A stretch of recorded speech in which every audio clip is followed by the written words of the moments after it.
UFOs Part 4, The Others, with Marty Garza. You're listening to Brothers of the Serpent podcast.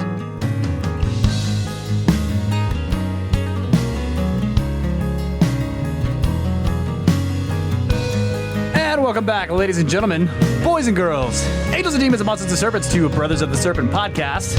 Coming to you not live from the 10 by 10 by 10 tangent cube of science, nestled amongst the dusty bones of an ancient seabed, high atop the Everest Plateau, and it is a cold and stormy night. That's right. Here in Texas. And yet, even still, Marty braved the winter storm, the icy roads, which is not very surprising since he drove monster trucks. Yeah, that's what I was saying. And he came out here anyway to do UFOs Part 4 with us. So thanks very much, Marty. Glad to have you back, man. Yeah, thanks, buddy. Great to be back in the cube. Yeah. Good to be back in the cube. And we have the Watcher here, too. Yeah, that's right. Watcher. Can you pop in and say... were you going 88 miles an hour? That's what he said. With impeccable timing. Yeah. Hey, good to be back. Glad to be here. Yeah, man. Super excited for part 4. Yep. Yeah, it's good to have you here with us as always, and so I think it's going to be a good show. Did you add an extra room to your pod? I'm at it. All right. It sounds like a little bit bigger space there. Yeah. In space there. Yeah. Yeah, maybe he's in the cargo hold. It must be, yeah. The wife booted your studio out into the cargo hold, huh? Yeah, something like that. We'll go with that. That works. That works. All right, so I got space weather news. All right. From spaceweather.com. I bet you guys are surprised by that, right? Ham Radio Space Weather Network. Space Weather says a new article just published in EOS describes how ham radio is the new frontier in space weather research. Interested? No kidding. Yeah. All you need is a personal space weather station to join a global network of scientists studying how solar activity affects our planet. Learn more during the 2021 Ham Sci workshop held virtually using Zoom on March 19th and 20th. I'm in. That sounds hey, good. Let's do it. I've got a lot of framing out there. We could build a tower. It's all that steel framing. Dude. Very true, yeah. And I've been wanting to get a ham license anyway. You know? I mean, ham radio guys are going to save the world after the cataclysm, right? This is the right? Yeah. I got this old German lighting truss. That's right. It's massive, and it's all these steel frames basically that are like beams. And but wait, they bolt together. Isn't it making up your garden right now? Well, no, that's like half of it. Oh, it's only half maybe. of it. Okay. Yeah. So we could build the rest of it on top of the garden. That's right. A giant garden. Hey, yeah, maybe the plants will grow better under Yeah, there you go. Giant garden ham radio tower. Yeah. That'd be cool. All right. Also, Noctilucent clouds are vanishing. For the first time this year, Noctilucent clouds, or NLCs, are doing something normal. They're vanishing. This 30-day animation from NASA's AIM spacecraft shows a rapidly shrinking ring of NLCs over Antarctica. And yeah, they have a quick graphic here that shows that they are disappearing quite quickly. NLCs are Earth's highest clouds. They form when summertime wisps of water vapor rise up to the edge of space and crystallize around specks of meteor smoke. In the southern hemisphere, NLC season normally runs from December through February, and the clouds are confined inside the Antarctic Circle. However, this season has not been normal. The clouds were completely missing for most of December, no one knows why. And when NLCs finally did appear weeks late, they busted out of the Antarctic for rare sightings in Argentina. The current fade may be the first normal thing they've done. South polar NLCs typically vanish in mid to late February, and so far so good. In a matter of days, perhaps they will be gone, and then Earth will be without NLCs until late May, when they normally reappear over the North Pole. And you can monitor the situation right here on spaceweather.com. So they did a bunch of strange things. And now they're doing the first normal thing they've done. That's what they were saying. Okay. The Watcher says the altitude is about 250,000 to 280,000 feet. Wow. We don't need metric units. 70. Oh, those aren't miles. Those are meters. Oh, is that miles?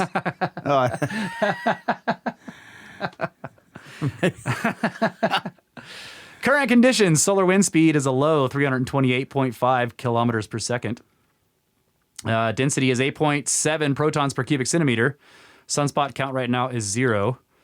The neutron count is 7.2% above the space age average. And the max in the last 48 hours was at 11.7, which is very high.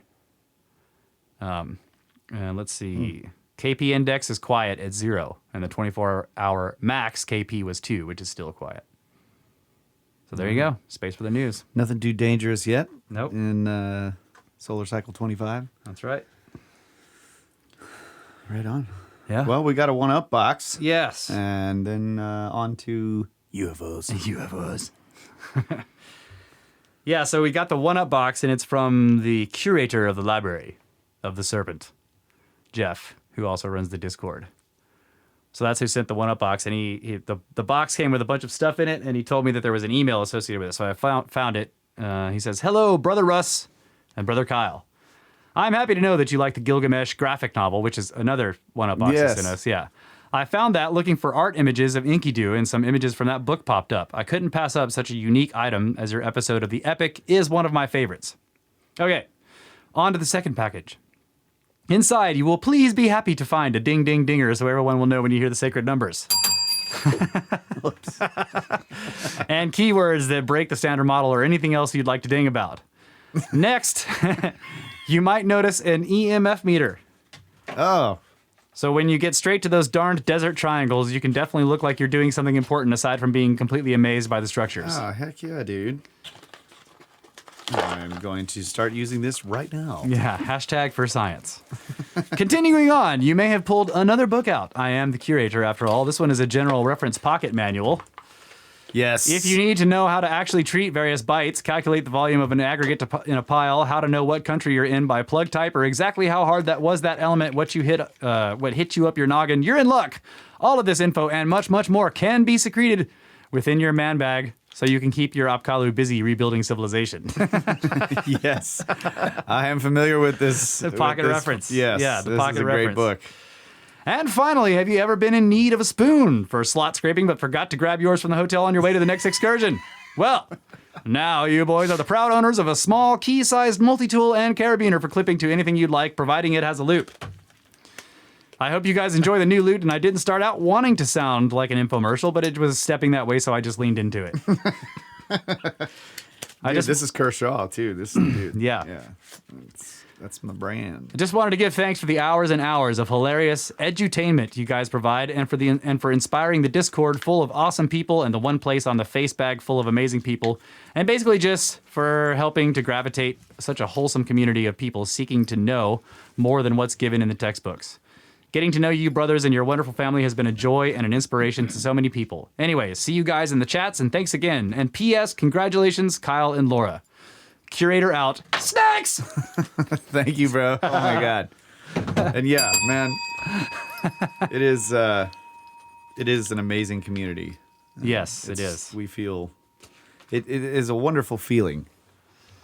Pocket knowing reference. that all of y'all are out there. Pocket reference, flipped open randomly. Animal names, group male, female, and baby. Chicken. Group name, flock, brood, cluck, peep. Male name, rooster. Female name, hen. Baby name, chick, pullet, cockerel. All right. Great pocket reference. Let's see. Let's flip to another random spot. Oh, most of this is tables. Minimum tensile strength of nickel. Yes. Sweet. Oh, a whole geology set.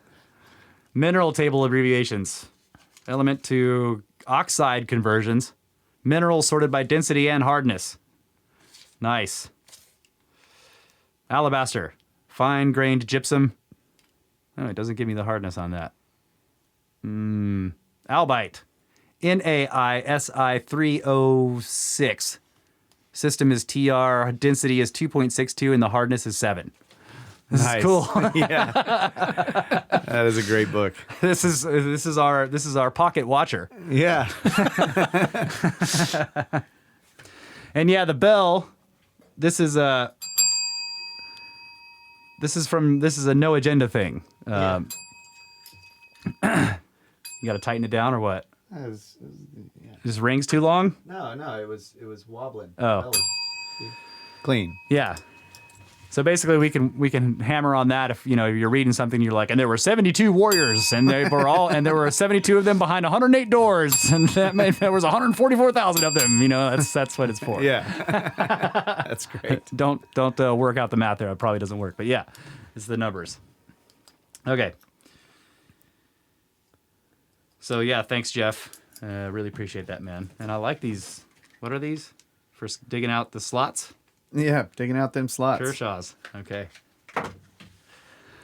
All right. Well, Marty, where do you think we're going this episode?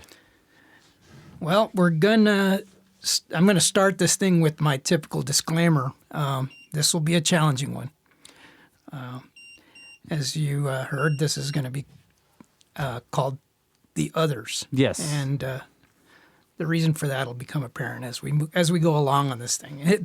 This one's really text heavy. I practically wrote a book of notes before this. I had to go back and delete about half of them so that we didn't make 4 episodes out of this thing. So I guess we'll get started here. We'll start by saying, just like a lot of the topics that you cover on the podcast, you often refer to the standard model. Yeah.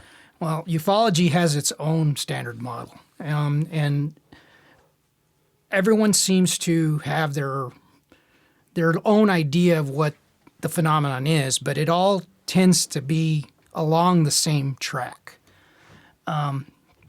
So I want to try to broaden those horizons a little bit and try to express how we could be dealing with something that's a lot more involved than what it might seem. Well, how would you define the standard model in this first? Like, what do you think it is? Well, there's probably a couple of them, right? The extraterrestrial hypothesis is pretty right. Is pretty much the standard model when you're once you cross that threshold of okay, UFOs exist. Yeah. That is the default position is extraterrestrial coming from another planet. That. And I don't want to maybe get into too much detail because that's pretty heavily covered in what we're going to be talking about. Yeah. So, but one of the big, I guess the first hurdle you've got to cross is to recognize some of our inherent limitations. Okay. That may be influencing our ability to understand or recognize what's going on. So, and I'll start by saying, some researchers view speculation on the UFO phenomenon as pointless because they're entirely focused on proving the existence of the phenomenon rather than trying to understand the broader implications. Yes. But by doing this, they paint themselves into a corner by filtering out data that conforms to their preconceptions, filtering out data that doesn't conform to their preconceptions, of what the phenomenon actually represents.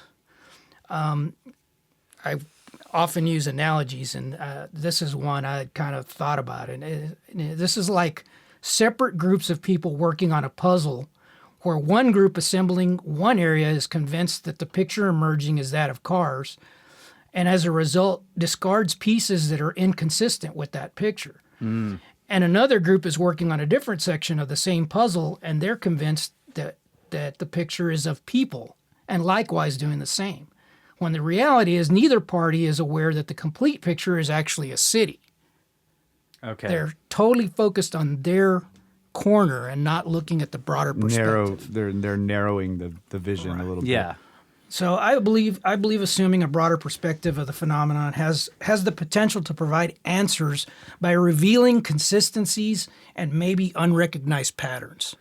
I think and I know I keep bringing Jacques Vallée up every time we do one of these episodes, but he's mentioned that too, that a lot of researchers, at least when they were publishing books about stuff or they were publishing their research, they would leave out stuff that they either didn't feel fit with the paradigm they had already had in their mind, or that they were afraid were too crazy for anyone to accept as being part of the experience that the person had. Absolutely. And Yeah. we're going to kind of get into that a little Okay. bit. And in fact, that's sort of where we start off here. Well, is But- it fair to say too that it could be multiple different things? Like one thing could be aliens coming in real nuts and bolts craft, and another thing could be spiritual. And is that? I mean, And It's a are we city. still looking at a city in and that sense? okay, that I see where you're going with that, but I think the point that I'm trying to make here is that it may not be that well defined. It may not be that simple.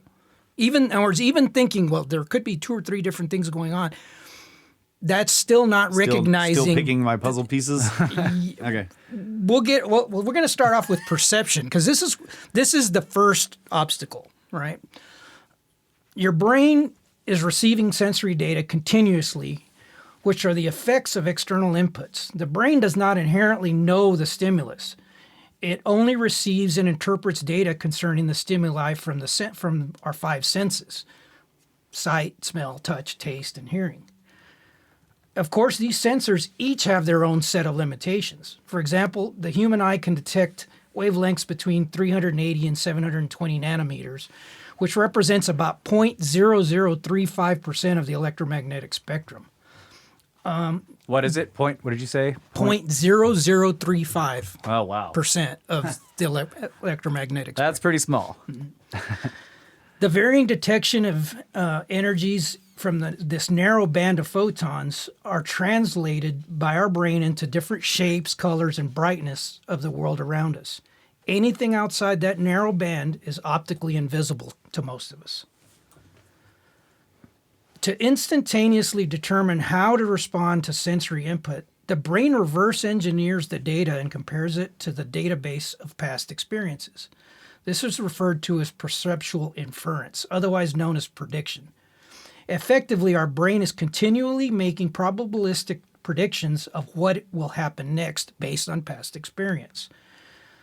So our brain is actively anticipating the sensory data it expects to receive.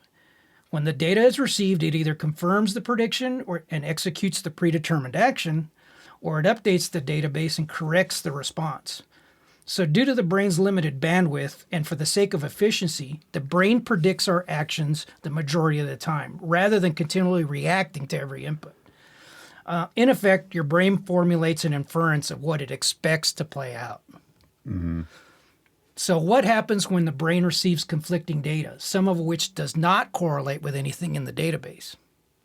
It typically defaults to,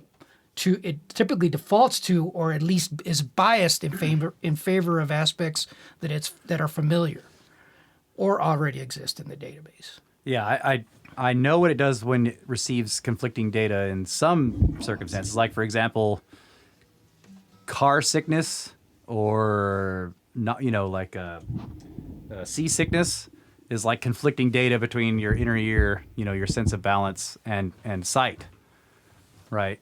So you get sick in the car because you were like reading something and it's not moving, but your inner ear is telling your brain that you're moving around, and then there's this nausea that develops because of those two conflicting signals. Right, your brain is constantly trying to correct. Yeah. Most of it, we don't realize it, but most of the time we're kind of on autopilot because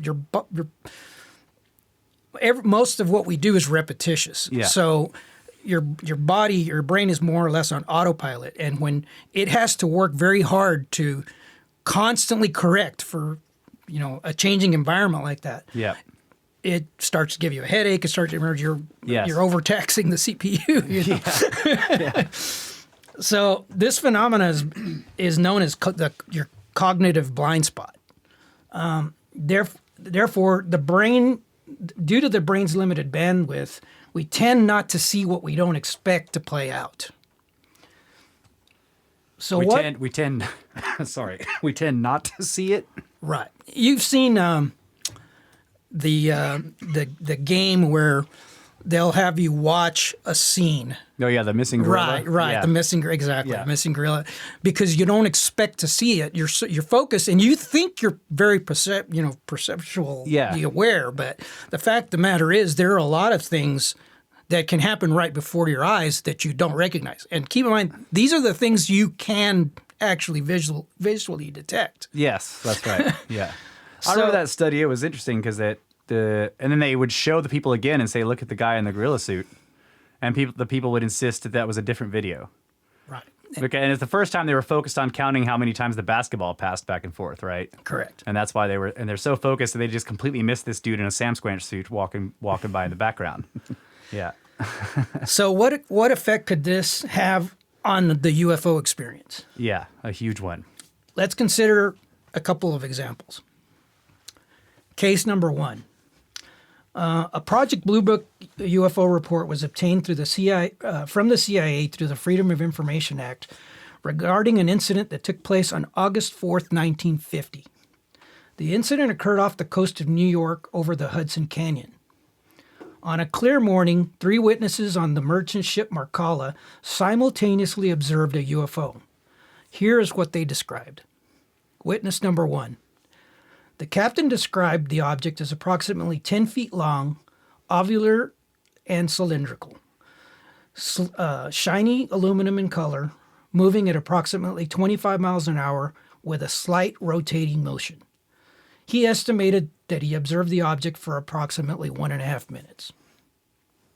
Witness number 2, the chief mate, described the object as semi-elliptical, like an egg cut in half lengthwise, white in color, moving at a high rate of speed estimated to be at least 500 miles an hour. Wow. He estimated that he observed the object for approximately 15 seconds. The third witness, the third mate, described the object as somewhat elliptical, but like a diamond box kite, traveling at extremely high speed. He estimated that the object traveled 28 miles in 15 seconds, which suggests that the object was traveling at approximately 6,700 miles per hour. Although his sighting only lasted 15 seconds, he alerted the captain to the presence of the object, although the captain believes he observed the object for 1.5 minutes. Yeah. Curiously, each witness gave drastically different descriptions for both the shape and speed of the object, but they all agreed that the object was silent and several miles away near the surface of the ocean and was not flying smoothly, The Blue Book investigator made note of the witnesses were very careful with their statements and were very upset by the sightings, but could not determine the reason for the discrepancies in their observations. So the 2 guys that thought it was going really fast, I know that there's still a discrepancy between how fast they thought it was going, but both of them thought about the same time, 15 seconds. But the captain was alerted by one of them, and he thinks he watched it for 1.5 minutes. Yeah. Man, that's really strange. So here's case number 2. Missing time or something, maybe. Or, I don't know. Yeah. The other guys had missing time. Right. Yeah. Case number 2. On March 24th, 1983, Yorktown, New York, Police Sergeant Kevin Saravala was traveling northbound on Highway 118 when he observed what he initially thought was a commercial jetliner at low altitude, possibly indicating that it was in trouble. It appeared to be moving at a slow speed, but then it stopped in midair and made a 180-degree flat rotation on axis and proceeded at a slow speed once again. Officer Saravella radioed his police station and was informed that they were being overwhelmed with calls regarding the object. He then headed back to the station where he met Dispatch Officer William Wolf, Jr. outside. The 2 officers stood side by side, facing north, for approximately 5 minutes. Soon, the object appeared on the horizon. As it approached and flew nearly directly over them, Officer Saravella observed what he described as one solid structure with 16 to 18 lights in a V formation, approximately 300 to 400 yards wide. In contrast, Officer Wolf, who happened to live near an airport, described the object as what he believed to be a formation of airplanes. Saravella believed that the object was silent, but Wolf heard a faint drone. Again, no explanation for the discrepancies in their observations. Case number 3. This is a case being investigated by Jack Valet, which took place on July in July of 2017 near Brittany, France. A woman in her mid-40s, her daughter, and her teenage friend were driving along the highway on a bright early afternoon. Suddenly, they observed a very large gray disc flying slowly over the road at low altitude. The woman handed her Samsung smartphone to her daughter to take a picture of the disc as it flew slowly over their car. Her daughter was able to capture a picture of the object through the car's sunroof. However, when they looked at the picture, instead of showing a large silver disc, the picture depicted a small, dark, six-pointed star-shaped object. Although this looked nothing like what they visually observed, the star-shaped object did appear to cast a shadow. Okay. I started thinking about shutter speed, and maybe it was spinning incredibly quickly, so it looked like a disc. That's what the watcher just said. Spinning star. Yeah, and so the phone takes a photograph At of over it. 23 RPM. But the size was drastically different. Oh, okay, the size well. was. All right, okay. And color. So what's going on? Yeah. Could the discrepancies in all of these sightings be attributed to inherent cognitive blind spots? Oh, I can skirp that though. Right? I mean, if it was multicolored, maybe when it's spinning, they see it as one solid color. As a gray color. Yeah. Well, what they observed visually was silver, but what the picture showed was dark. Yeah. Okay. Can't skirp it too well. Then. And they saw a big disc and it was a small star. Right. Okay. Yeah. So does this illustrate a perceptual limitation, or is it an intentional deception on the part of the phenomenon itself? Yeah, and the other question is what's being deceived, the camera or the eye, right? Probably the camera. Could this suggest a technology which is like a magician, which like a magician purposely takes advantage of the brain's limited bandwidth? Yeah. And could this explain the seemingly evolving nature of the unexplained objects in the sky being described over millennia? Yeah. But it is strange that it's really hard to capture them on camera. Yeah. So the question It does good. seem like they seem to have a way of not being caught on camera very well. Or if it is caught, it's like fuzzy and like your camera can't quite focus on it, or Right. Yeah. I mean, I should just we're borrowing this really nice camera. I should just take it out and try to take a picture of a plane going by in the sky. Yeah. That's not going to be easy. Right. You can point and click, but Yeah. the autofocus is not going to grab this tiny little dot in the sky. Right. You're going to get a fuzzy like X looking thing. Yeah. And the sensors on most people now use their phone as a camera, so the sensor's not really. It's really hard to take right. sky photos. Yeah. Unless it's big features like clouds and stuff like that. Yeah. So, given that, here's a crucial question: is what details of the phenomenon are not being reported or detected? Dr. Adam Kehoe, no relation to Okay. Donald Kehoe, No relation to Admiral. right, Okay. states the following: moderate strangeness might induce a witness to report something. Once it becomes overwhelmingly odd, however, there is a greater social risk in reporting it. Controversially, Valet further asserts that events can become so bizarre that the witness does not consciously perceive them at all.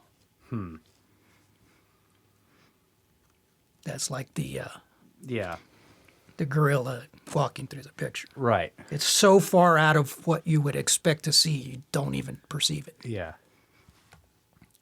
Is there a way to practice seeing stuff you don't expect to see? I'm trying to figure out, can we get better at this? As ridiculous as that suggestion might seem, Yeah. could that also play into why people that believe in UFOs tend to be the ones that see the UFOs more often. It's not always. Right, not right, always. yeah, and I agree. And then people who have had a very strange experience tend to have more. And is it because they just know what to look for? Is it that they notice them and are able to remember them? Like now that their whole psyche has been shifted. They're no longer anti-memetic. Right. The anti-meme has been destroyed. Yeah. In a recent interview on Fade to Black, Jimmy Church asked Lou Elizondo, former head of the Pentagon's Advanced Aerospace Threat Identification Program, the following question. Is the Tic Tac not of this earth? The Nimitz encounter, the Tic Tac, is that not of this earth? Right. Did you just say TikTok? Yeah, I said Tic Tac. That's such a part of society. Get out of our studio. Yeah. All right. What was the question? Is the TikTok? See, now you got it in my head. Oh, well. See? It's all right. You broke through that barrier. The Tic Is Tac. the Tic Tac not of this earth? Yeah. That's the David Fravor encounter, right? Yeah. Correct. Okay. All right. This was Elizondo's response. Jimmy, forgive me for saying this. I don't want to correct you publicly, but you're asking the wrong question. The question should be, is the Tic Tac man-made? Or is the Tic Tac U.S. or foreign adversary technology? The answer is no. But when you say, is it from this earth, we don't know. That's why I have always stated, as I have always stated before, from our position, we don't know if these things are from outer space, inner space, or frankly, the space in between. Yeah. As you begin to understand the world of quantum physics, there is a whole lot of reality around us that we don't interact with. We're used to the Newtonian understanding of the world physics, where where gravity and an apple falls from a tree, and then along comes Einstein several hundred years later and talks about this thing, relativity, where space-time is actually flexible. And only in the past 20 to 30 years have we begun to explore the world of quantum physics, the quantum world and quantum states. And we're realizing all these realities, as opposite as they may seem to us, are actually very much a part of our natural environment. So I'm still quoting Elizondo here. Okay. So to my point, there may be realities all around us that we simply don't perceive. And we are a very limited species. We live in a three-dimensional space, XYZ axis, and time functions as a fourth dimension that expresses in a linear motion. That is not to say that there aren't things all around us. We sense the universe through our 5 primary senses. Yet we know that we only perceive 1% of 1% of the universe around us. Most of the universe remains completely invisible to us. And I don't mean the universe out there. I mean the universe right here. Let me put it in this context. We know less than 5% about our deepest oceans. We really don't have a good understanding of who lives on our planet, much less anywhere else. Yeah. That's cool. I agree with that. Better questions are, is it ours? Is it someone else we know? And if the answer to that is no, then you've gotten somewhere. But saying, is it from a different planet? Well, you can't answer that question, so you can't get anywhere with it, right? But you can say, it's not this. Mm-hmm. It's not that. It isn't this. And now I've gotten somewhere. I've eliminated some things. That's real science, right? Falsification. Like, it's not the United States. It's not China. It's not Russia. It's not any adversaries, like he said, of the United States or anything like that. It's not some secret technology that we know about or that they're building. Now you've gotten somewhere because you've eliminated some possibilities. Mm-hmm. Right, but we also have to start opening our minds up to the things that it could be. What are the things that maybe were not ever factored in? Things that we don't, again, that aren't necessarily standard model thinking. Right. But I think this is a better path because what I've done here is said, this is what it can't be, what we know it isn't, and that means everything else is still open to possibility, right? Right. I haven't said... Effectively, what ATIP did is they studied, the data, whatever data they had in their database, which, we have yet to, we've only seen a very little part of it. But what they're doing is they're comparing that to known existing technologies and the things that adversaries are most likely developing. Obviously, they have a pretty good idea. I mean, they spy satellites and everything. They may not know all the details, but they generally will have an idea of where the state-of-the-art technology is, or where it's going to be. Going to be, yeah. And when there's something that is so far beyond what even is on the horizon, it starts to imply that there's something else going on. There's some other party involved here that is exploiting technologies that we haven't even begun to consider. Yeah, I agree with that. And we don't know where they're from. So that's what I think is the biggest part. It's like trying to figure out where they're coming from is the wrong way to go about it. Like we can figure that out later. Right? Correct. So we're gonna start touching on maybe what some of these other things could be. All right. Well, let's take a break and we'll come back to that. Sounds great. Snacks!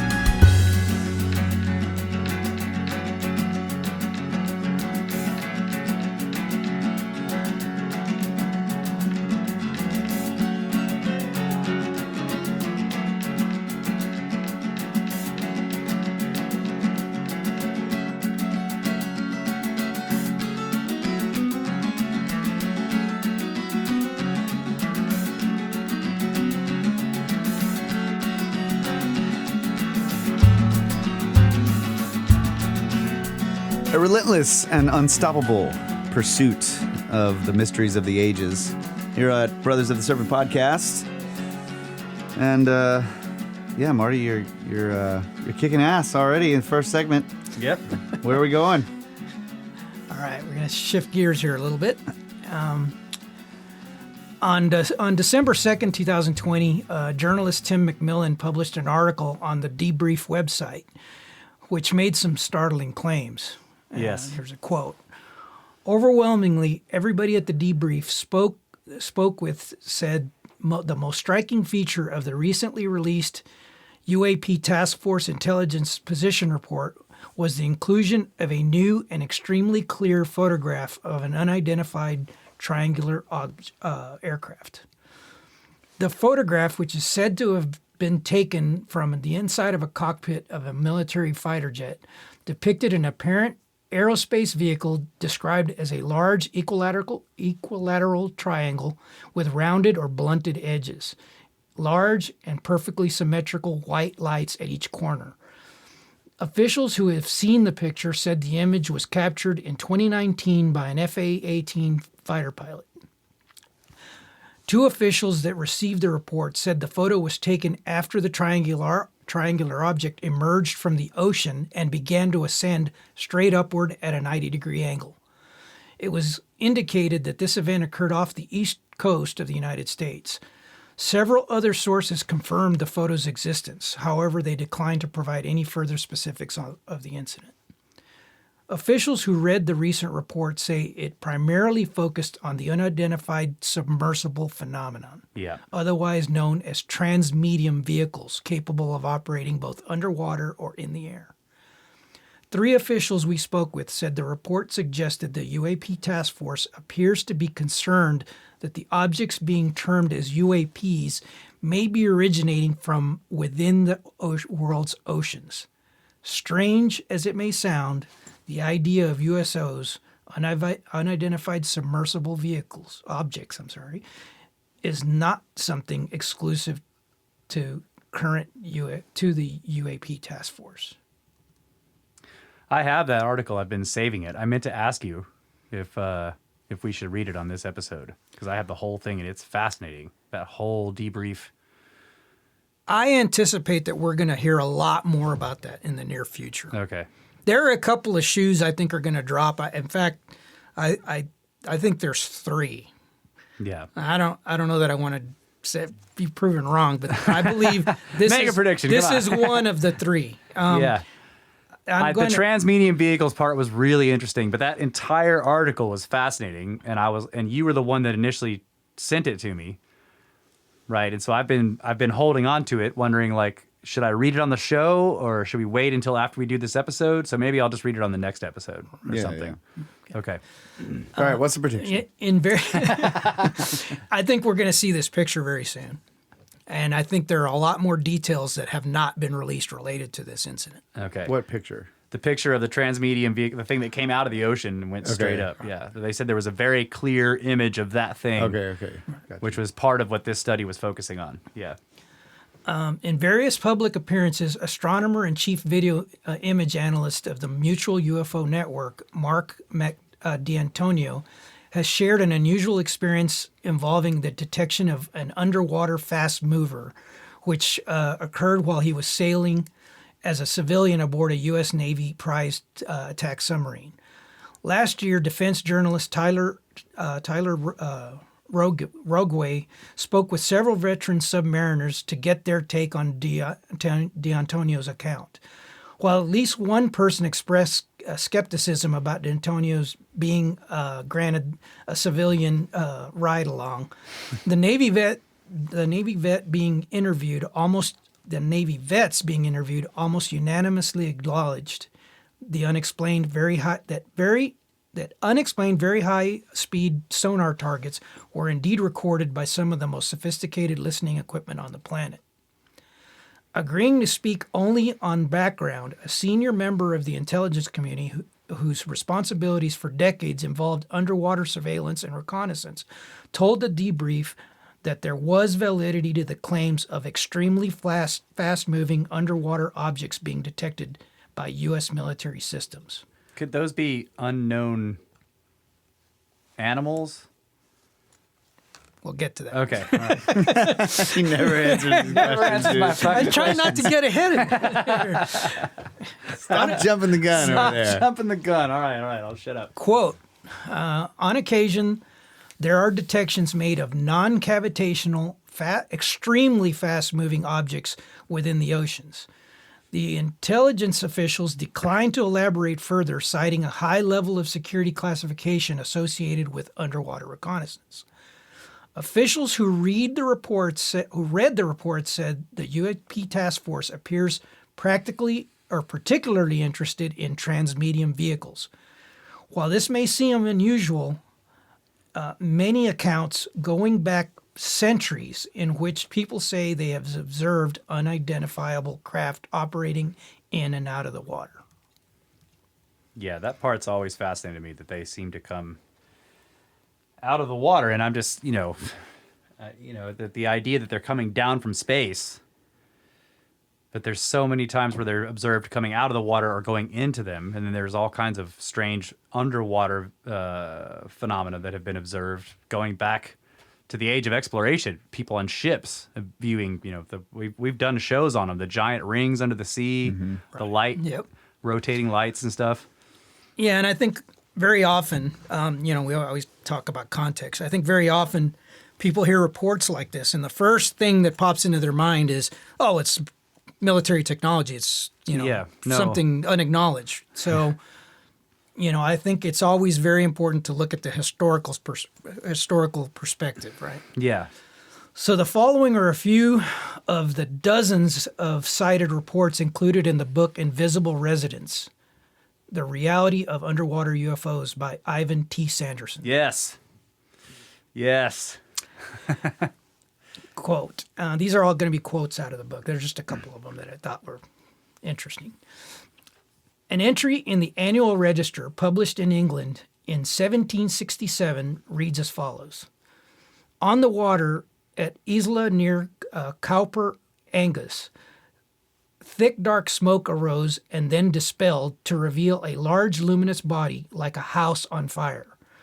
It presently took a pyramidal form and rolled forward with impetuous till. It came to the water of Erich. It rushed up the river, and with great speed it disappeared a little above Blairgwire. It caused an extraordinary effect. In its passage, it carried away a large cart and bore with it yards over the field of grass. A man riding on a high road was carried from his horse and stunned. He remained senseless for a long time. It destroyed half a house and left the other half behind. Undermined, it also destroyed an arch of a new bridge at Blair Guire. Immediately before it vanished, as few appearances of this kind were ever attended like this consequence, various conjectures have been formed concerning it. Yeah. Very hard to read Old English. I dare say, my good man, it rolled forward with impetuous till.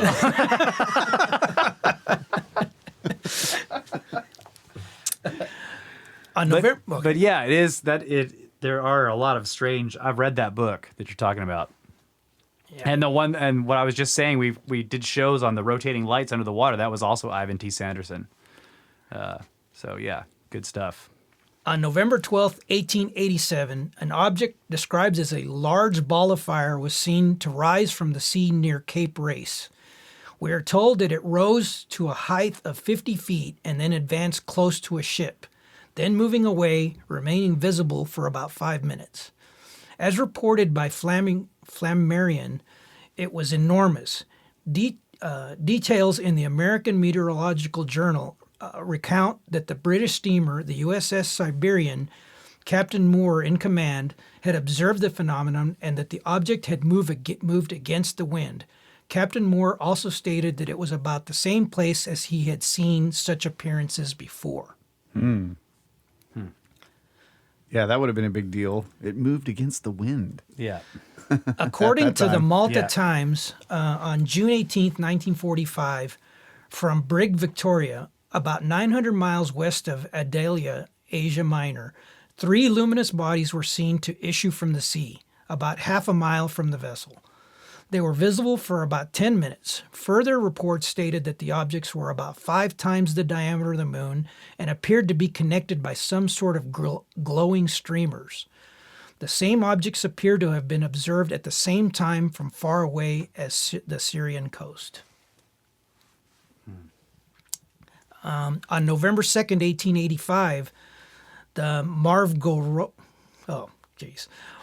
Mavrogodora of Constantinople stated, "At dawn, a very luminous flame, first bluish, then greenish, and moving at a height of 5 to 6 meters, made a series of turns around the ferryboat pier at Scutari. Its blinding luminosity lighted the streets and flooded the inside of the houses with light. The meteor was visible for 1 minute and a half, and finally fell into the sea. No noise was heard when the immersion took place." Yeah. So that was only, what did you say, 5 meters off the ground? Right, and meteors. How many times do meteors come out of the ocean, fly around, and then return? Yeah. Every day, man. Come on. Right. Okay. In 1968, NICAP brought to light an extraordinary case that reads, quote, "The most detailed of these cases of submerging and emerging UFOs involved a large UFO seen in 1945 by the crew members of a U.S. transport Delaroff, which had been hauling munitions and supplies to Alaska. The reporting witness recently interviewed was Robert S. Crawford, now a consulting geologist with the Indiana Soil Testing Laboratory. The Delaroff incident occurred in the summer of 1945 while Crawford was serving as one of the Army radiomen on board. The ship heading back to Seattle was in the open sea past Adak. It was about sunset, and Crawford was on the port side, near a radio room, when he heard shouts from the crew. He turned and saw a large round object which had emerged from the sea. Several crew members saw the UFO actually appear from underwater, an estimated mile or so from the Delaroff. The unknown craft showing darkly against the setting sun, climbed almost straight up for a few moments, then it arced into level flight and began to circle the ship. All the observers were convinced that it was a large object, comparing it to the width of a finger held at arm's length. Crawford estimated the UFO to be 150 to 200 feet in diameter. As it circled the Delaroff, the flying object was easily in range of the ship's guns, but gun crew held their fire, though on alert for any sign of hostility. The UFO circled the vessel 2 or 3 times, moving smoothly and with no audible sound. All the witnesses felt it was self-propelled, otherwise the strong winds would have visibly affected its movements. After several minutes, the flying object disappeared to the south or southwest. Suddenly, the crew saw 3 flashes of light in the area where it had vanished. Yeah, see, before we were getting all these reports from the military saying that they've seen unexplained aerial phenomena, it's these accounts that, lead me to believe that it's more likely that this is ancient technology. Now, this is just going on the nuts and bolts idea, but ancient civilizations that may have achieved space flight, taken a completely different path technologically than our current civilization. I think that's likely that they did. What's kind of hard to believe is that it's still continuing.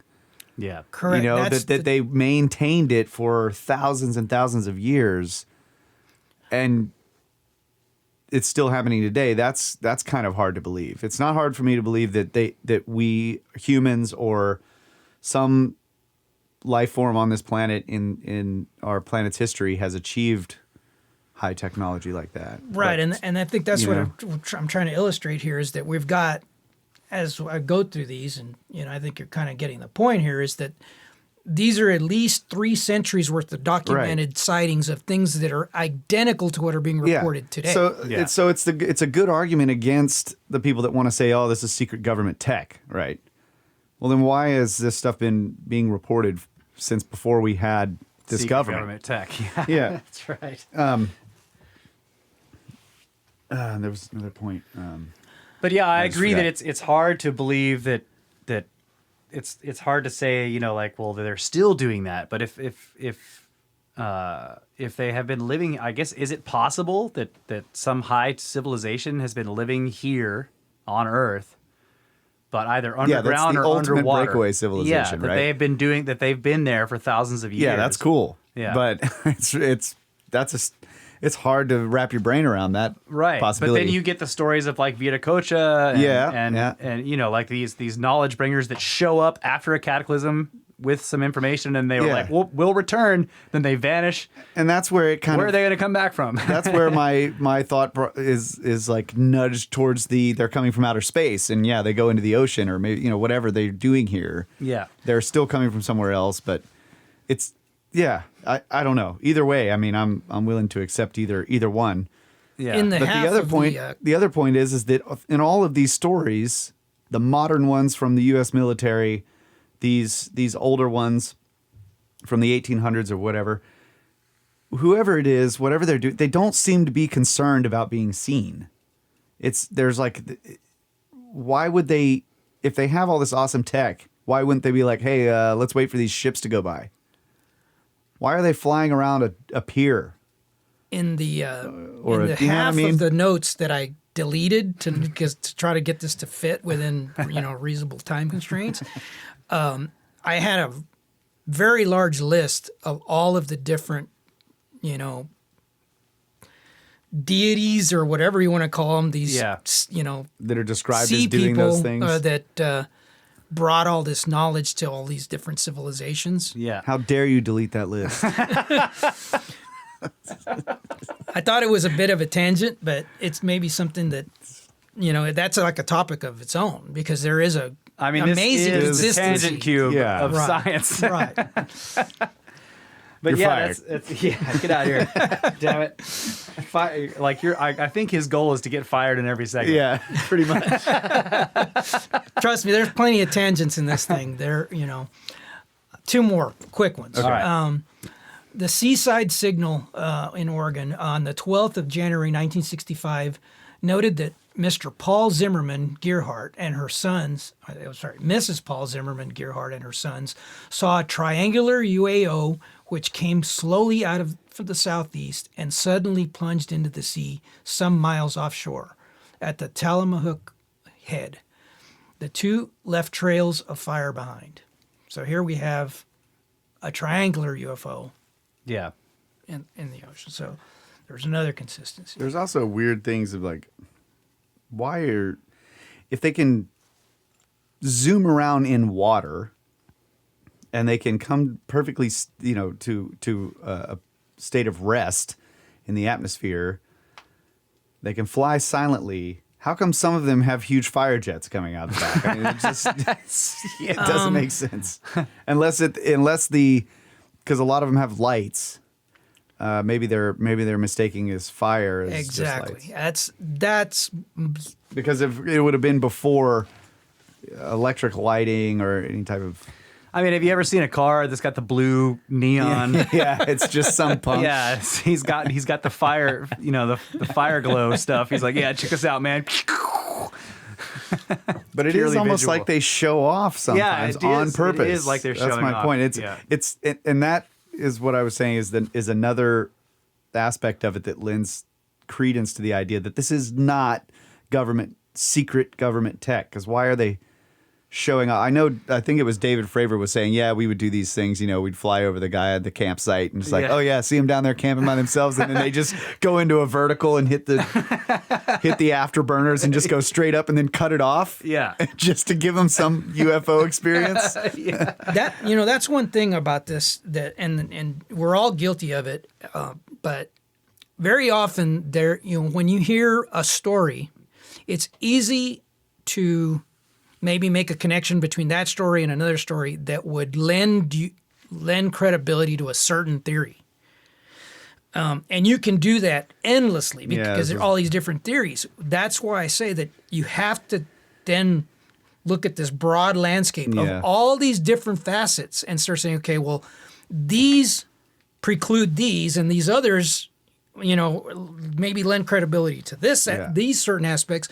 You have to have this broad overview to be able to start making any sense out of it. Now, granted, some of it may not have any correlation. They may be completely separate things that, maybe one of them is some type of a natural phenomenon and another one is a technological, signature. But I think it's important not to rush to judgment. Sometimes the obvious isn't necessarily the right answer. Yeah.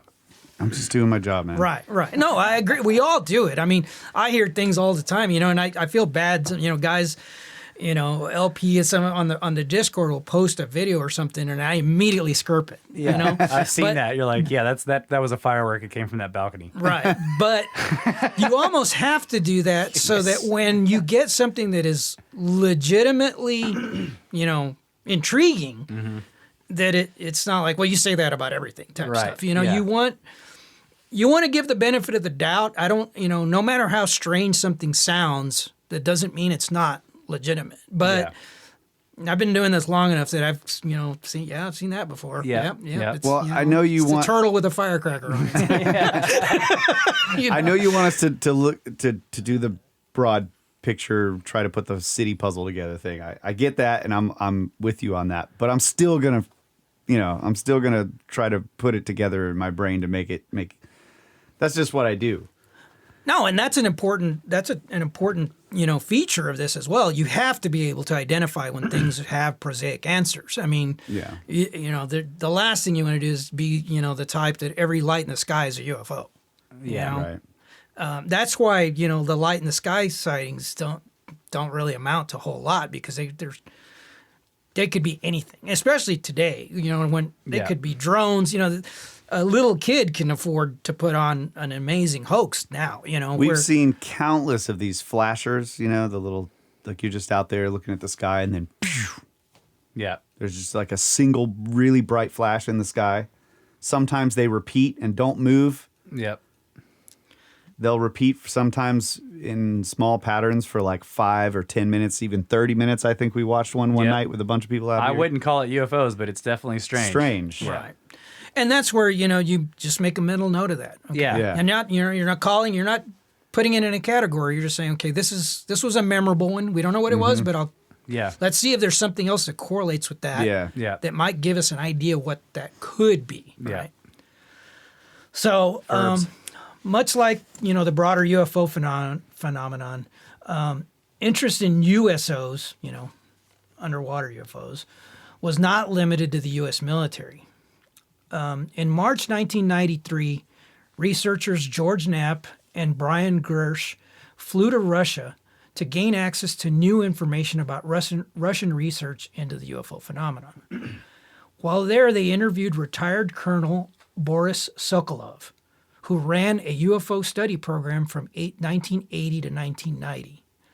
They reported, quote, Sokolov says the military was interested in UFOs for a number of reasons, including the belief if the secret of the UFO could be discovered, the Soviets would be able to win the competition against prospective enemies by incorporating what extraterrestrials knew about velocity, material, and stealth. Sokolov told us the search for stealth technology was prompted by the capabilities of UFOs. End quote. Wow. Sokolov goes on to disclose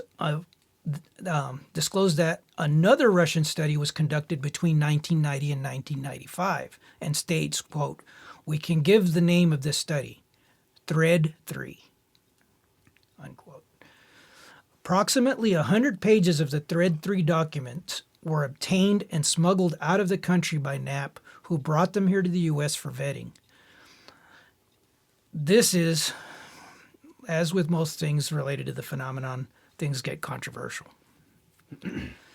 Although the existence of the Thread 3 documents were revealed in a MUFON Journal article in 1993, much of the contents were withheld and the documents were soon acquired by Robert Bigelow's National Institute of Discovery Science. Yeah. Old Bigelow.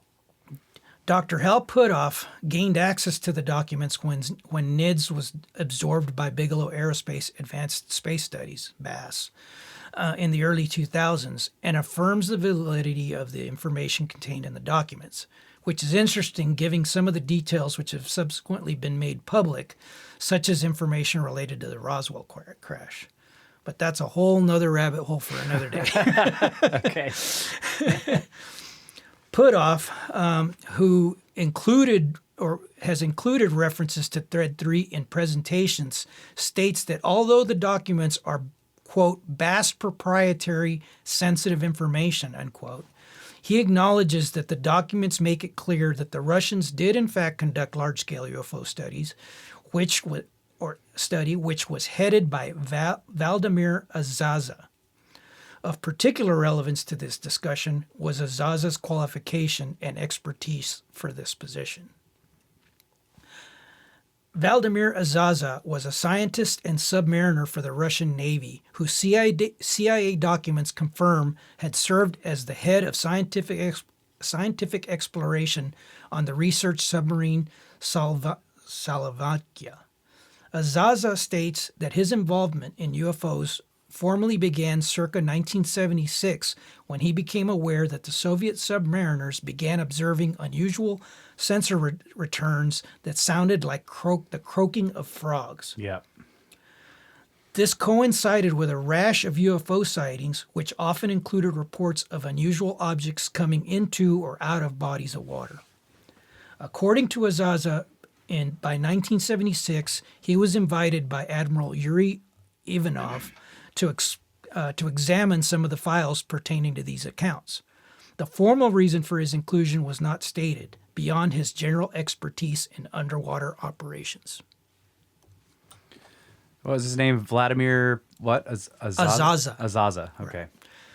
And he was on a research sub, is that what they said? Yes, his expertise was in ocean exploration. Yeah, okay. Strange qualification to head a UFO study. Yeah. Unless it's a USO. Especially when, notice that in the United States, all the discussions have been the Navy disclosing information. That's right, yep. Do you? This is kind of a bit of a tangent, but real quick, because we're talking about USOs, do you think things like Julia and Upsweep and the Bloop are related to this kind of stuff? Those anomalous sounds that were picked up by the sensor network designed to listen for submarines? It was then released to the public? In the research that I did for this, the Russians talk about the Bloop. Yeah. So some of it, they refer to it as biological. Yeah. And some of the quotes I'll have up here kind of make vague references to those type of things. Basically say that there are no unknowns underwater. Yeah.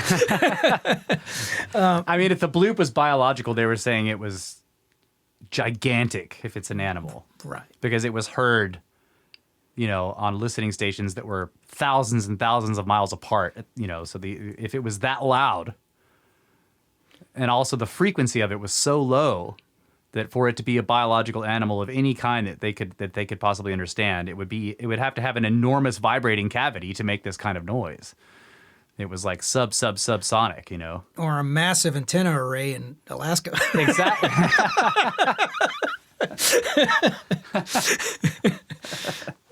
What are you trying to say?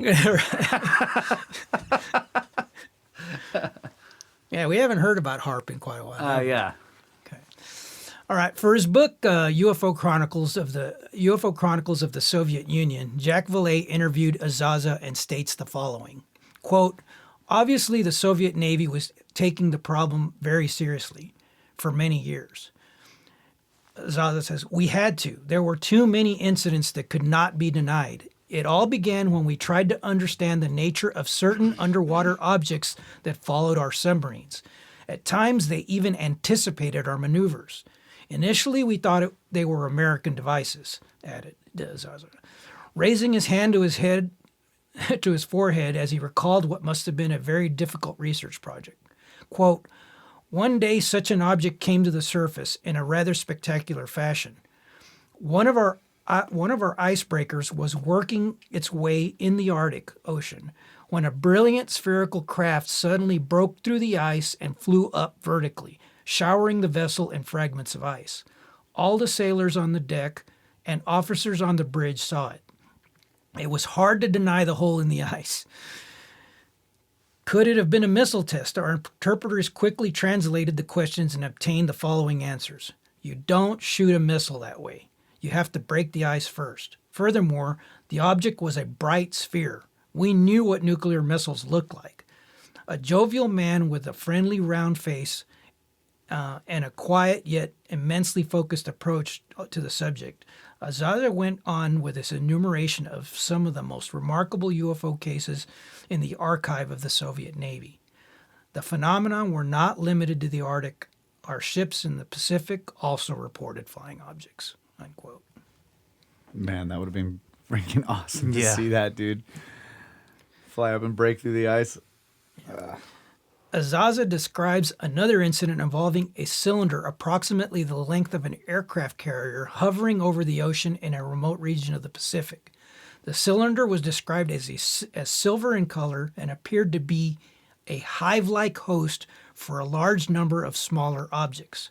The objects periodically would dive into the water before returning to the cylinder.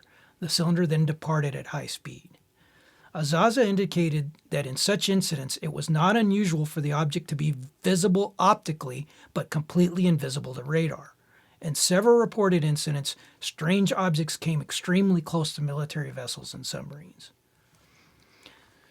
Visible optically, but invisible to radar. Right. Yeah, so you can And see it. We also have a lot of cases of The converse, reverse. right?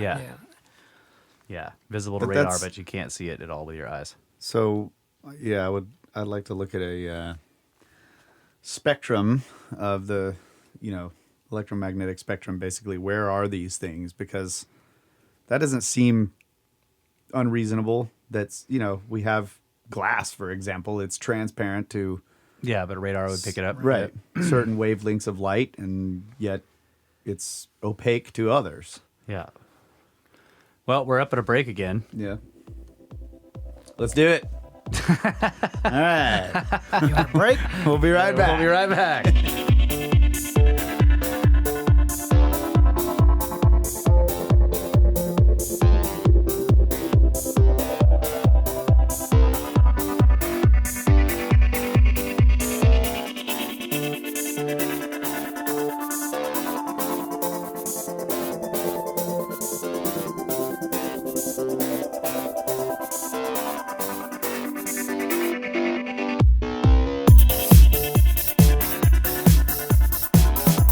Notes on clamping force and bolt torque. from the pocket reference randomly opened. Standard dry torques for stainless steel and non-ferrous bolts were compiled from test data and fasteners and published by bolt manufacturers and trade publications and in fastener test books. Bolts. This thing's great. So, second half of the show, well, third segment, I should say. Yeah. We don't know how long the show is going to. It might be a long one, which is fine. Yeah. And we're joined in studio by Marty, and we're going through some fascinating USO reports Yeah. from both centuries ago and modern times. Before you keep going, the quote from the first segment where the guy was talking about quantum physics and the relationship with like all of the stuff we're learning about physics and the nature of reality based on these things that we're learning, like I've had this idea going on in my head, a big what if that I'd like to explain at some point when we're open to discussion, maybe at the end or something like that. So I just want to let you, because I don't want to jump in and like create this huge tangent, but I want to let you know that I would like to throw some ideas out there. I have a prediction that your tangent is going to be covered in the fourth. Okay. All right. Cool. Wow. You guys will believe me if I say I came up with that one myself, right? So let's wrap Gotta up put a this little down. bit on the USO stuff. All right. In 2019, the military defense website, The War Zone, revealed that National Geographic's director of underwater photography and member of Ocean X, Luis Lamar, alleges to have encountered underwater aliens during his diving assignments. According to the website, the underwater photographer, quote, has sent robotic camera systems into one of the deepest ocean trenches on Earth, and he has logged hundreds of hours in crewed submarines, including on 5 expeditions with the U.S. Navy's deepest diving manned research submersible, Alvin, diving beyond 12,000 feet deep in the abyss into photographic environments at the edges of the ocean's frontier. While describing the numerous strange marine species he saw beneath the ocean, he discussed encounters with what appeared to be alien beings much more advanced than humans. On January 3rd, 2019, the War Zone also published an article titled, "What U.S. Submariners Actually Say About Detection of So-Called Unidentified Submerged Objects." The article begins with what initially seems like a typical dismissive statement. Quote, There has been a spat of high-profile claims regarding U.S. nuclear submarines detecting and even interacting with underwater equivalents of unidentified flying objects, referred to in UFO circles as USOs, or unidentified submerged objects. Yet, when it comes to the covert world of naval warfare below the waves, it is easy for the layman to misinterpret things that may seem very much alien to them, but are actually quite commonplace. The War Zone reached out to some of its submariner contacts, all of which have many years of experience aboard U.S. nuclear submarines, to see if detection of unidentified objects actually happens, and what we thought what they thought on the topics in general. We were surprised by what we heard. The article goes on to quote, On December 29th, 2018, our friend Danny Silva, one of the Silva record, brought the following to our attention. Tom DeLonge, once the lead man for the rock group Blink-182, turned frontman for the To the Stars Academy, a flashy new hybrid entertainment technology research group that focuses on disclosure of information regarding UFOs, made the Instagram post below. In it, he claims, without any evidence, that, quote, a few years ago, an unidentified craft underwater was pinned against the North Atlantic coast by multiple nuclear attack submarines for over a week, unquote. To investigate the claim, the War Zone consulted with one of their contacts that was willing to go on the record and is a veteran of sonar operations and an instructor who confirmed that such detections do occur. He states, quote, "I don't know what they are. We usually log them as seismic or biologic. We are instructed that nothing is ever unknown. That is the thing. It is so quick you can't measure the speed. In the examples I'm thinking of, it is a detection that lasts only a few seconds on the towed array. There is no way to measure the speed accurately because there isn't enough data." Towed array? Is Yes. that an acronym? Yeah, I assume. Okay. Or it's being towed by the sub. Oh, towed. Okay. Yeah.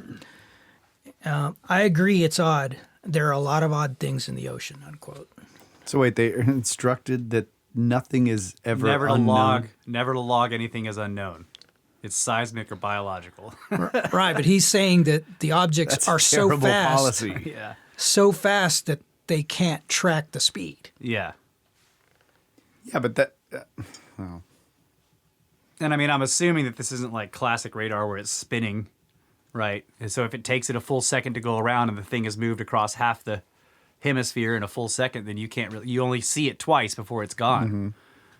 You know, Well, if you see it twice, I mean, can't you get a speed from that? you can get an estimate, but if it's, I don't know.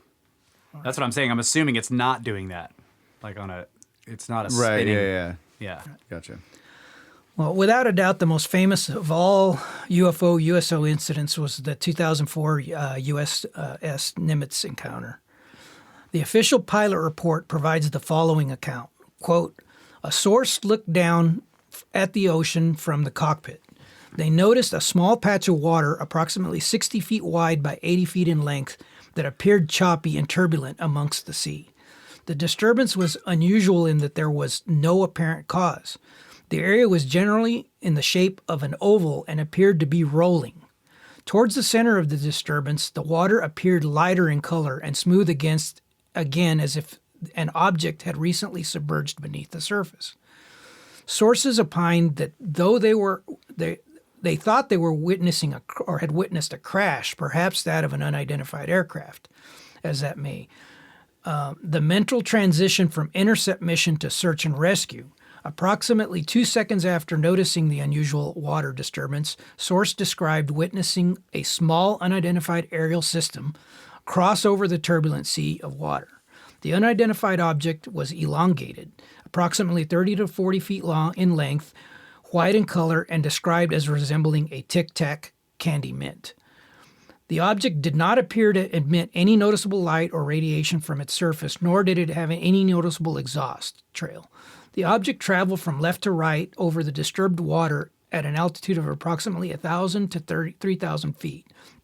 The object appeared to travel at a speed of approximately 300 to 500 knots in a straight line. Source was unaware of the origin of the object or the destination, but it believed the disturbed water below could have been related in some way to the object." Is Source Fravor in this case, or is this the guy that saw it first? No, this was the pilot that saw it first. Right. Interestingly enough, that pilot, the Nimitz encounter occurred in 2004. Yeah. In 2000, before, let me see here. If I remember, I'm trying to remember years.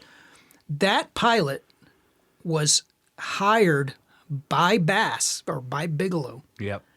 before the Nimitz encounter was revealed. Oh. And recently in an interview, Bigelow disclosed that, according to the pilot, the Tic Tac actually emerged from the water. That's a detail that has not been... Right. It was weird that was kind of skated over with the Fravor Yeah. interviews. That like they talked about the disturbance in the water, but nothing more about it. That this thing was above it. Right. And that was the most interesting part to me. I was like, I got the idea that the disturbance in the water was too big for them to assume that small object is what made it. Yeah.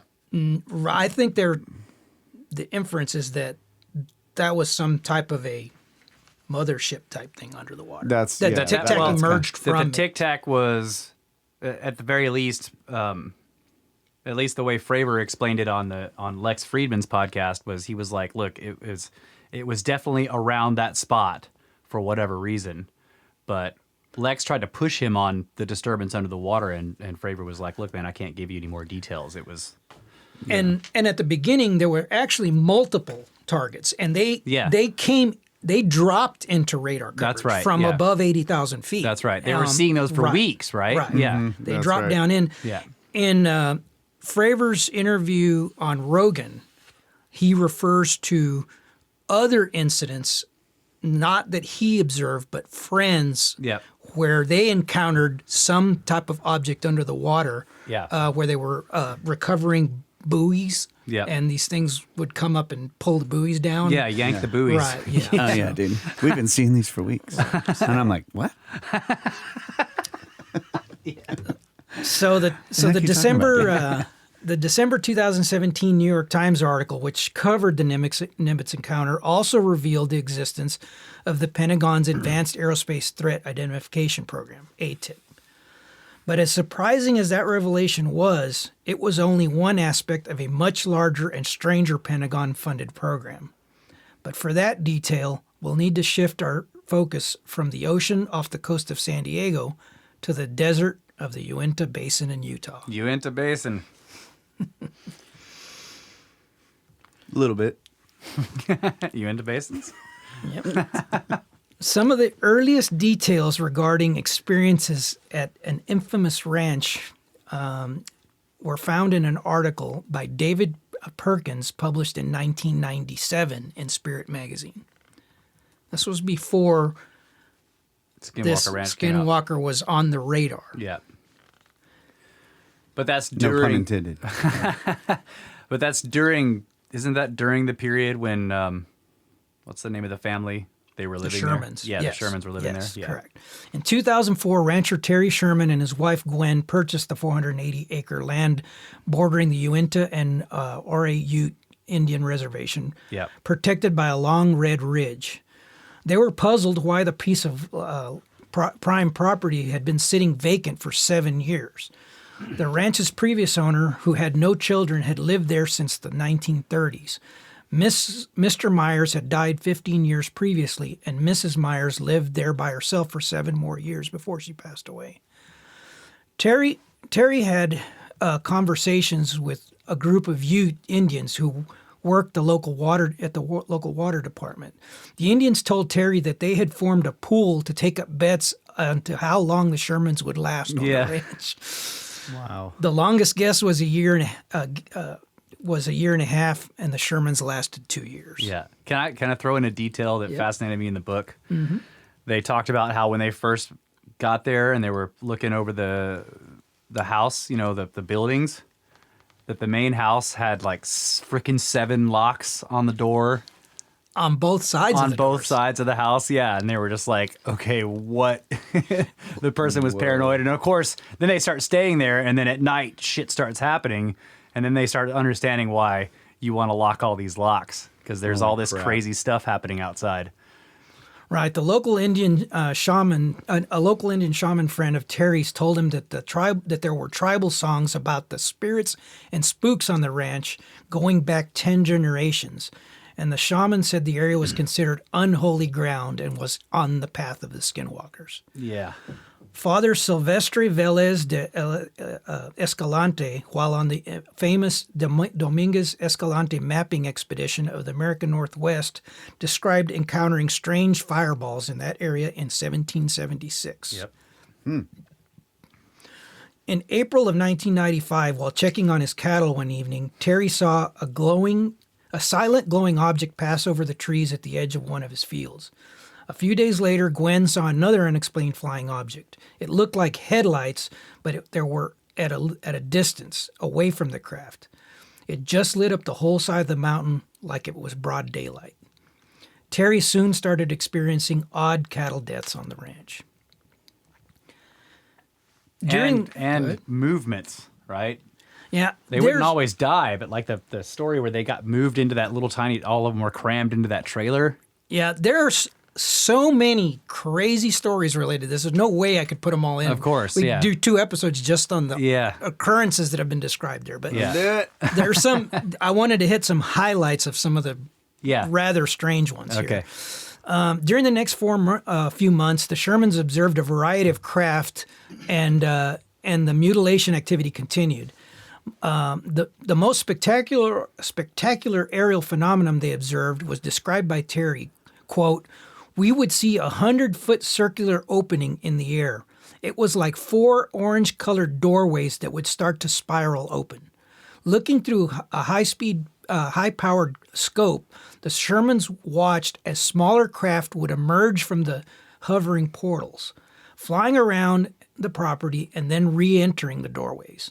The Shermans described the stealthy small craft as being 60 by 40 and squarish with short wings. The smaller craft looked like they were flying in a grid and appeared to be emitting spikes of light that would hit the ground." During the summer, Terry and his son and his nephew had been heard unintelligible voices while standing in a nearby pasture. The sound, which they first assumed were echoes from a CB radio, seemed to be emanating out of the air directly above them.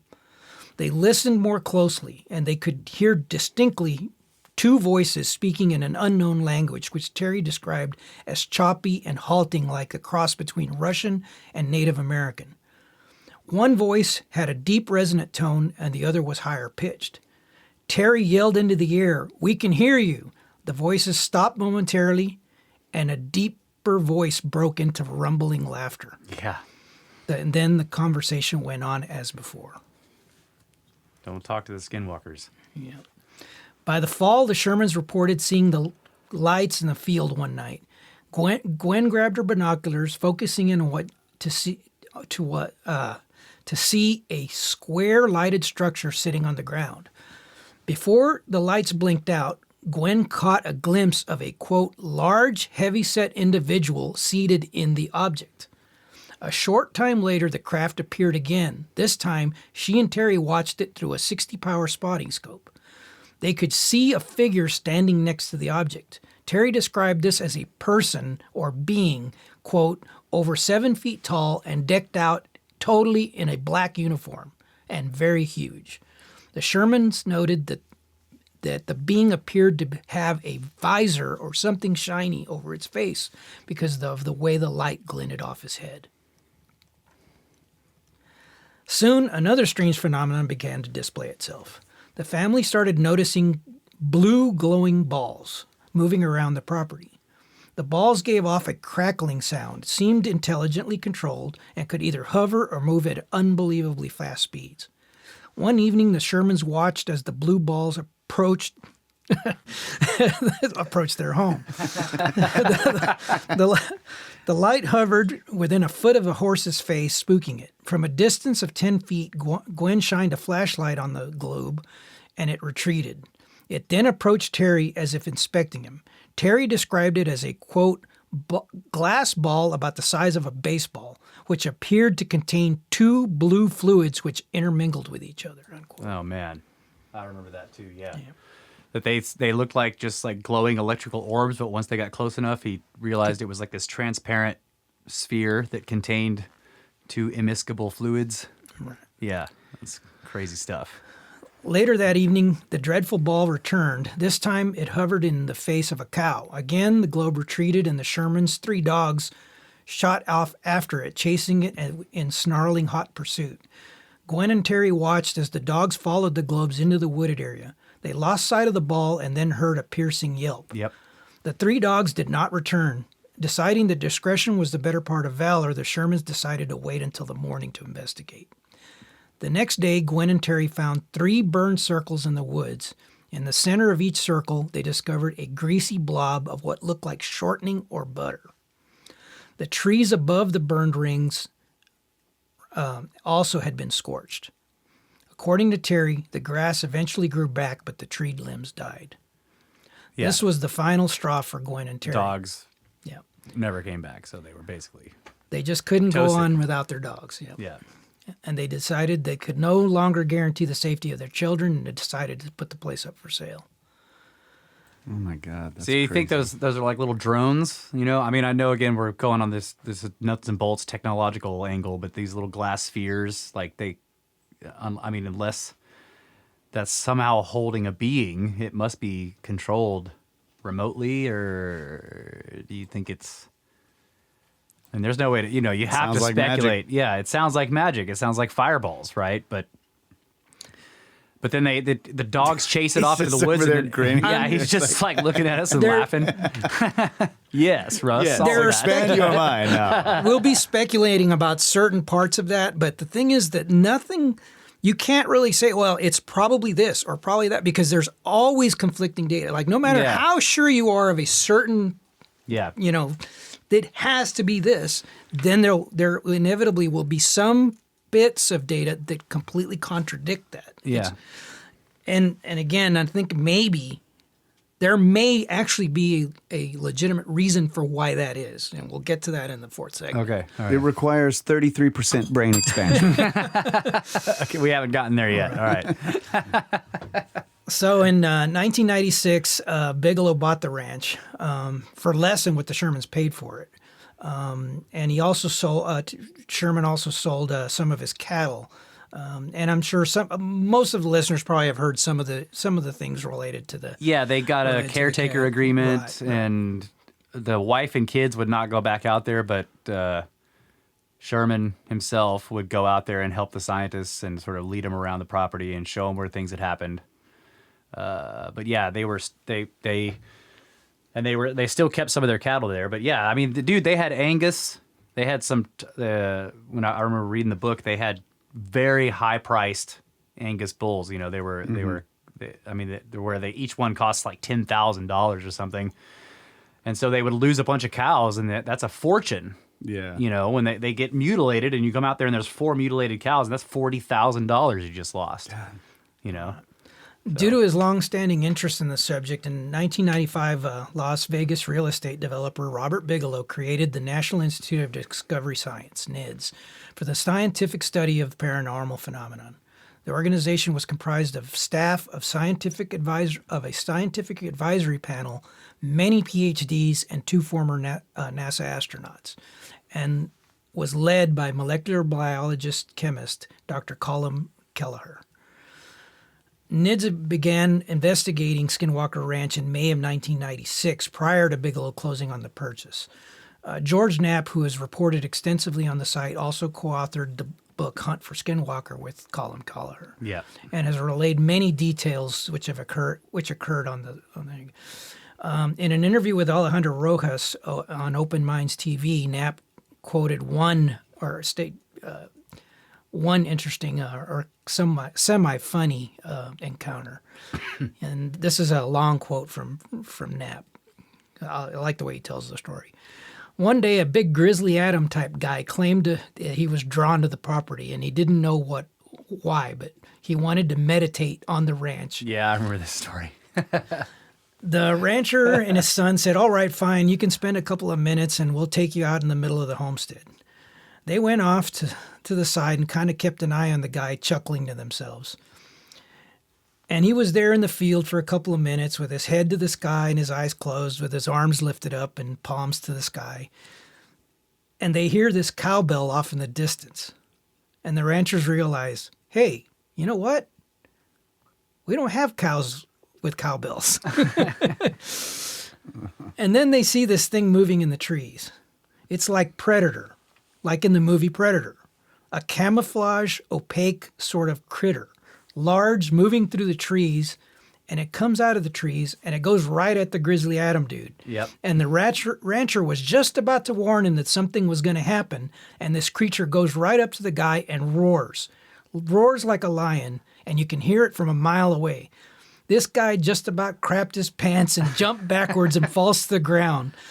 This thing, whatever it was in camo mode, goes back into the trees and disappears. The ranchers come rushing over to the guy, and the guy was petrified. The rancher had to pry himself off the guy. They let him off at the front gate, and he left screaming and yelling, "This is Satan, it's the devil, it's evil." And they kind of laughed it off because they didn't know what the creature really was. Yeah, that was Wow, the Skinwalker. Don't you be doing your hippie meditation bullshit on my path, bro. But they get weirder. Yeah. And here's another quote from that. I don't have the exact date in front of me, but I think it was in 1997 when Colin Colliher and another one of the NID staffers, a PhD guy, brilliant guy, walking again in the middle of Homestead. They had dogs with them that they used sort of as biosensors. The dogs would often give them advance warning if something weird was going to happen. They're walking in the middle of the homestead, and suddenly both of the dogs go behind their legs, and the two researchers who are walking through the field, they're huddling, and they're kind of shaking, and they're scared of something. And the two scientists look up in the trees, and they notice what looks like a black cloud moving at treetop level. It starts getting bigger and bigger and gets into the middle of the trees, right in front of them. And suddenly, one of the scientists, the second scientist, is frozen. And out of him comes a voice, and it's not his voice. It's speaking. I'm trying to remember the exact words because there were a couple of experiences similar to what happened to these people, but it was something to the effect of, we're watching you. We're watching you, and you're not welcome here. This guy is speaking, and within a couple of minutes, he sort of bounces out of it, and he was in a trance. It had taken over his brain, it bounces out of him, and he was disoriented for a while. When they went back to the trailer to spend the night, he had terrible nightmares and dreams, and it stuck with him, I guess for a couple of days. But what really happened was, if you could make a guess, I'm not gonna say either way, but I mean the guy who's worked for a major think tank and labs in the U.S. military. He's a brilliant guy, and he didn't make it up. It was a disturbing you're quoting Knapp, experience. right? Right. Yeah. It was a disturbing experience. Yeah, it's a little bit funny because I'm quoting. He's just talking off the cuff, and I'm reading his comments. So but he says, but the things that happened later were worse. On August 25th, 1997, two members of the NID staff were sitting silently on an edge of a bluff. At 2:30 a.m., after a 6-hour watch, they decided to move their operation to a different part of the ranch. Just then, one of them noticed a faint yellowish-colored light 100 feet below them, and as they watched, it appeared to be growing brighter. 20 seconds later, he alerted his partner, and it was definitely getting brighter and seemed to be getting slowly bigger. He then looked at the object through state-of-the-art night vision binoculars. He could see the dirty yellow expanding light seemed to be positioned just above the ground, and he stated, quote, "It's not a tunnel. It's a tunnel. It's not just a light." Now standing, he exclaims, "Jesus Christ, something's in the tunnel." Yeah. His partner, looking through the camera, could only see the yellow light, which had been expanding to over 2 feet in diameter, and he could not understand why he was unable to see anything. Then, bordering on panic, the other says, "Oh God, there's a black creature climbing out of it. I can see his head. It has no face," he added. "Oh my God, it just climbed out." The cameraman rubbed his eyes and shook his head. All he could see was a dirty yellow light, now about 4 feet in diameter. Suddenly it dawned on him, the night vision binoculars. "It's on the ground. Oh my God, it walked away." Within 30 seconds, the dull yellow circle had shrunk and about half its diameter and was losing intensity. "What happened?" asked the cameraman. "The big black creature just crawled through the tunnel and got onto the ground and walked away. That's what happened. It's lurking around here somewhere." Yeah, that's one of the most infamous stories from that whole book. Yeah. Right. He says, "Jesus Christ, of course I'm sure." The cameraman asked him, "Are you sure?" And he goes, "Jesus Christ, of course I'm sure." The night vision turned the light into a 3D tunnel and a large creature, I'm thinking maybe 400 pounds at least, 6 foot tall, using its elbows as levers along to pull itself along, just crawled out of the damn tunnel. Yeah, so he saw something belly crawling through the tunnel, and then it comes out, gets on the ground, gets up and leaves, but the other guy could just see an orange light. But the dude with the night vision goggles, that's what it looked like to him. Now, again, you have to ask yourself, is this something weird about the tech they're using? Dr. Eric Davis explains a little bit more about that encounter. I believe from his description, it would seem as though Dr. Eric Davis was one of the witnesses. Yeah. That sounds like some of the Bigfoot encounters, right? I mean, people have seen They have seen Bigfoot sort of like go into a hole and just vanish. Yep.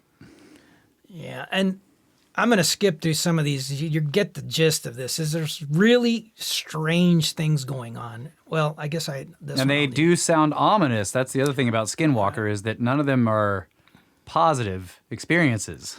Now, I want to they emphasize don't want you there. this. Yeah. Right? I mean, and that's what the Indian said. Like, it's like go, sneak into somebody's yard in the middle of the night, and it's never going to be a positive experience, right? for the people or for you? For the person that you're sneaking into their yard. Yeah, right. And they're gonna see you and be like, "Get out of here!" You know what I mean? Yeah. And I know that some of this sounds like completely fantastical, and it's just not. In other words, it sounds made up, but the fact of the matter is, this is well documented. Yep. And lots of money, millions of dollars went into the research. There was clearly something going on that caused it. And I'll get into that now. And it's it's the question is like, are we being fed a line of crap so that we're distracted from what they really learned? Because I do agree that he got physicists and biologists and chemists and lots of high-powered people and NASA dudes to go out there and study this stuff. Now, then George Knapp does this report, which turns out to be, does a book on it. George Knapp's been fascinated by the Uinta Basin for a long time because that's not the only place that weird stuff happens. Skinwalker Ranch is not the only place in the basin. Right. That whole area is famous for crazy encounters. And how far back do the oral traditions go from the natives about the area? I mean, like said he at least said, 10 generations. What do they that call site. it? They call it the Skinwalker. The path of the Skinwalker. The path of the Skinwalker. And they have stories about all of Uinta, but that particular area, they're like, stay away from this spot. Like, you stupid people. There's another location. I can't remember the name of it right off. It's talked about in Timothy Good's book. I don't remember which book it is. He talks about another site in New Mexico that has very similar phenomena. Yeah. Like, it's almost completely parallels what's going on in Skinwalker. This is some of the lesser known data here, or information related to this. So I think I'll jump into that because a lot of this stuff people probably heard, but some of this probably have not. Okay. Well, real quick, is there any explanation behind the term Skinwalker from the natives? It's supposed to be a medicine man gone bad. I mean, like, that's the most basic explanation you can give it. Like a magic practitioner who has gone dark, started doing the dark side stuff. The dark arts? Yeah. But is he wearing skins? Yes, they can change, and the more powerful they get, the more forms they can take on. Gotcha. So yeah, the idea of Skinwalker is they're walking in other things' skins. I gotcha. They can appear as animals. They can see through the eyes of animals. There's a whole bunch of different legends. But yeah, and they supposedly have to do terrible rituals to gain these powers and stuff. And so they're wizards and witches gone bad, basically, in the Indian tradition. And that's just from what I know. I mean, I'm sure it goes much deeper than that. But also, we're up on a break. You want to keep going, or should we take a break? Your call. I say we take a break and then come back. You got another set of stories of sounds lesser good. known facts about Skinwalker Ranch? All right. Sounds good to me. Let's take a break.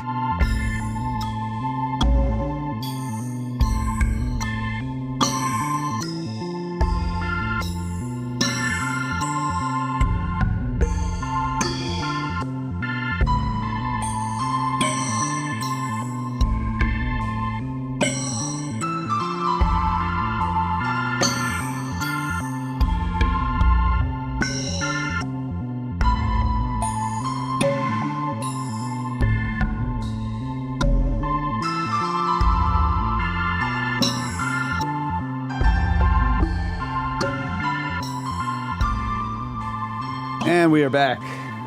Fourth segment. Maybe not the last segment. That's right. Fight! Man, dude, this is...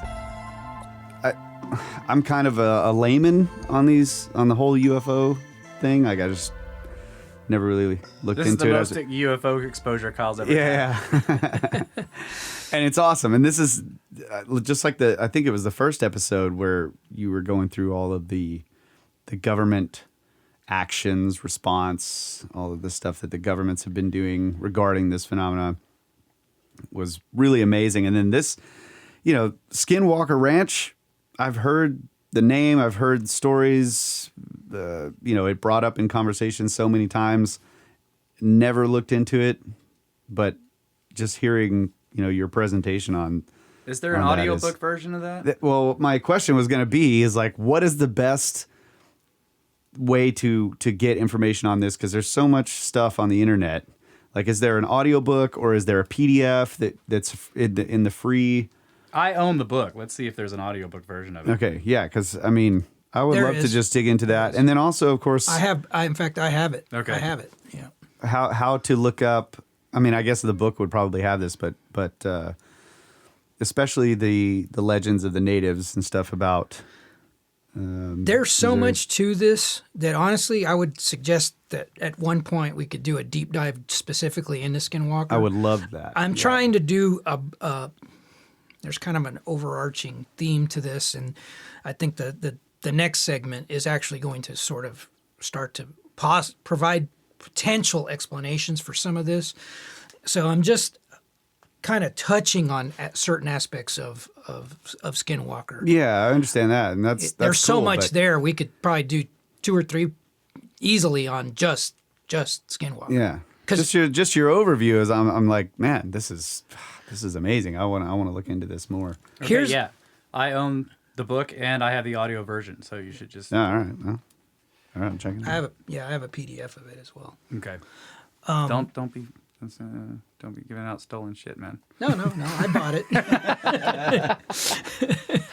Okay, this is an aspect that's not well known about. You've maybe heard minor reference to it, but this is some detail that took some digging to find.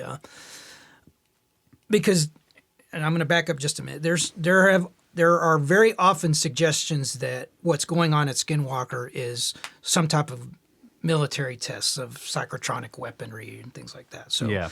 I think it's important, and that makes sense. It's a logical conclusion, but you have to look again in context. You have to look at the timelines and look, okay, well, when was the government first involved in that location? So it's a valid hypothesis. Right. I don't know if I'd say it's a logical conclusion. I tend to lean more towards the idea of sacred sites.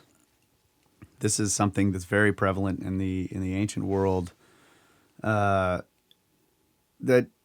there are places, whether they're obviously on Earth, that people for thousands of years have believed that had some kind of strange energy or connection to some other world. The veil is thin, yeah. Yeah, and they built things there to mark them. Oftentimes they were like, stay away from there. Other times they're like, go there and have ceremonies, So that's kind of where I would go in my head.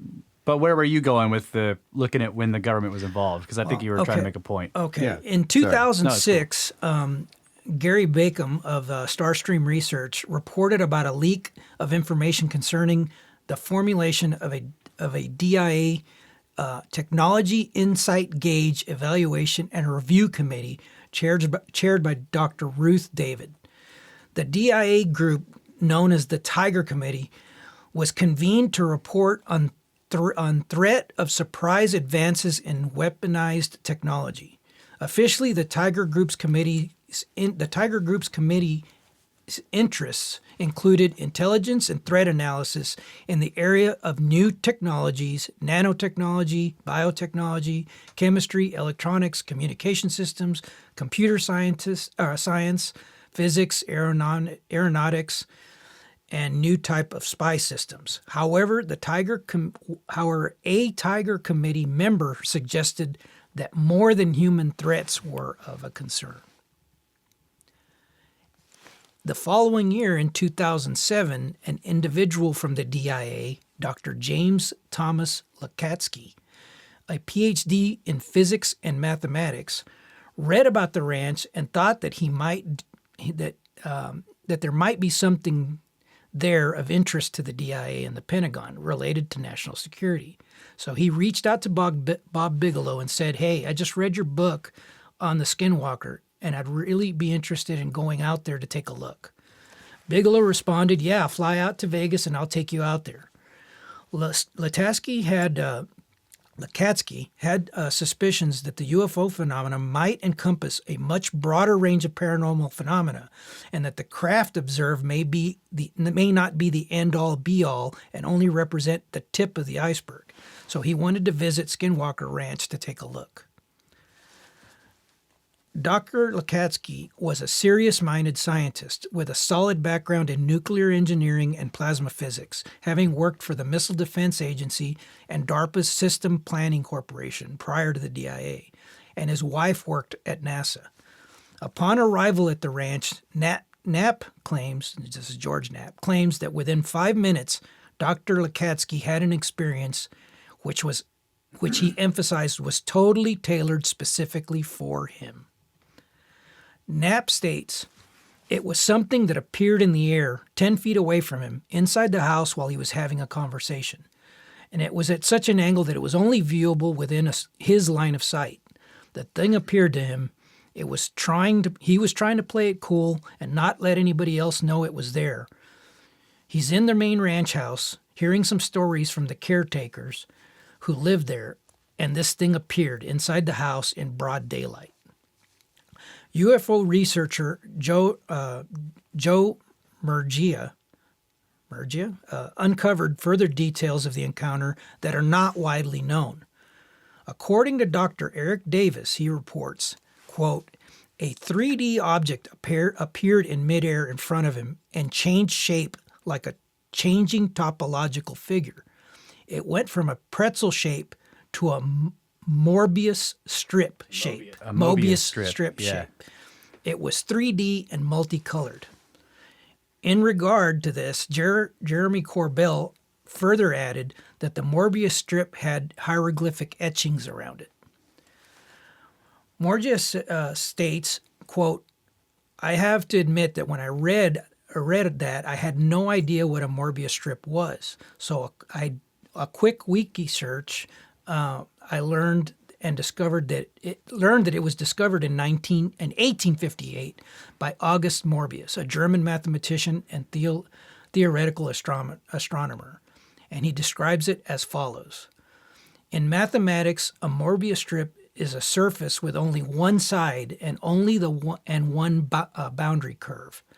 The Morbius strip is the simplest non-orientable surface. It can be realized as a ruled surface. A less used presentation of the Morbius strip is that of the topological quotient of a torus.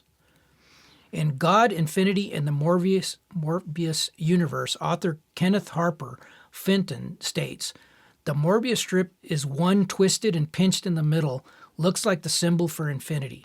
Some believe that the universe is actualized as a Morbius strip, with a finite number of twists of the vibrating strings in space.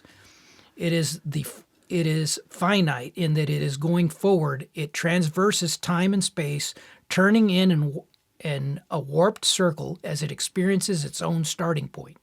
It reoccurs over and over again, perhaps eternally."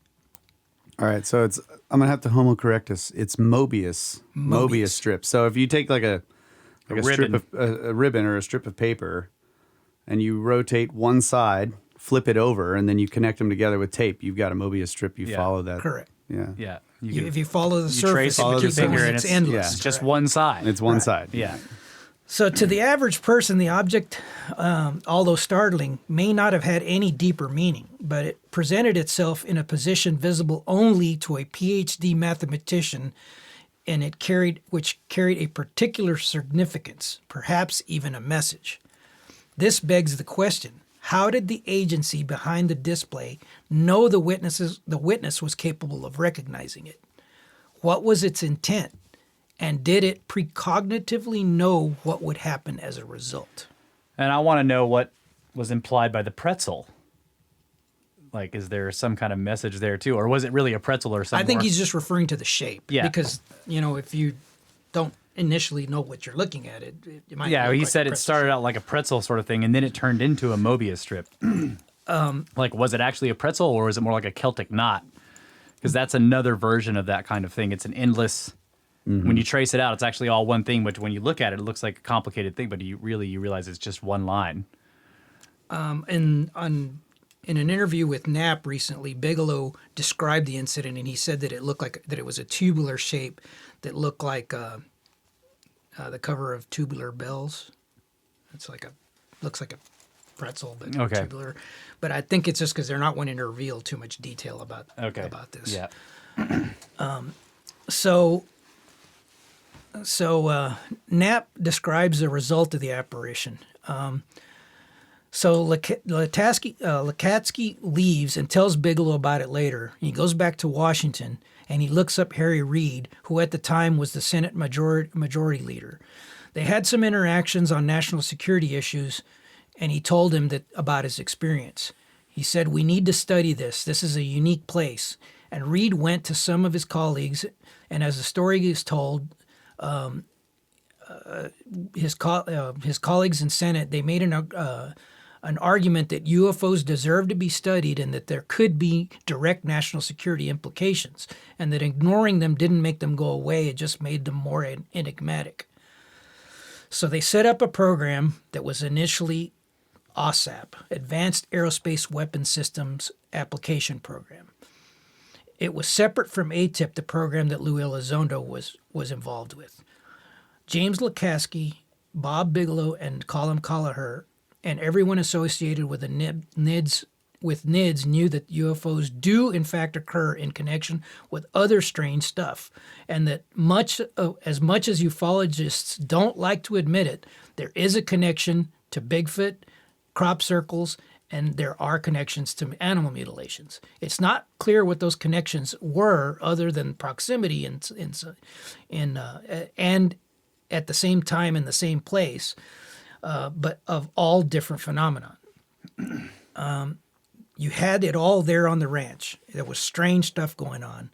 Whatever it was, it in essence had sent Lukatsky an engraved invitation to come back, and he did. Isn't Skinwalker now, or that ranch is now owned by somebody else who's doing more experiments? There are a lot more secret. Yes, it was bought by Brandon Fugel. And they're doing updated versions. I read something recently about a guy who was allowed to go out there, and they talked to the team, and they're much more.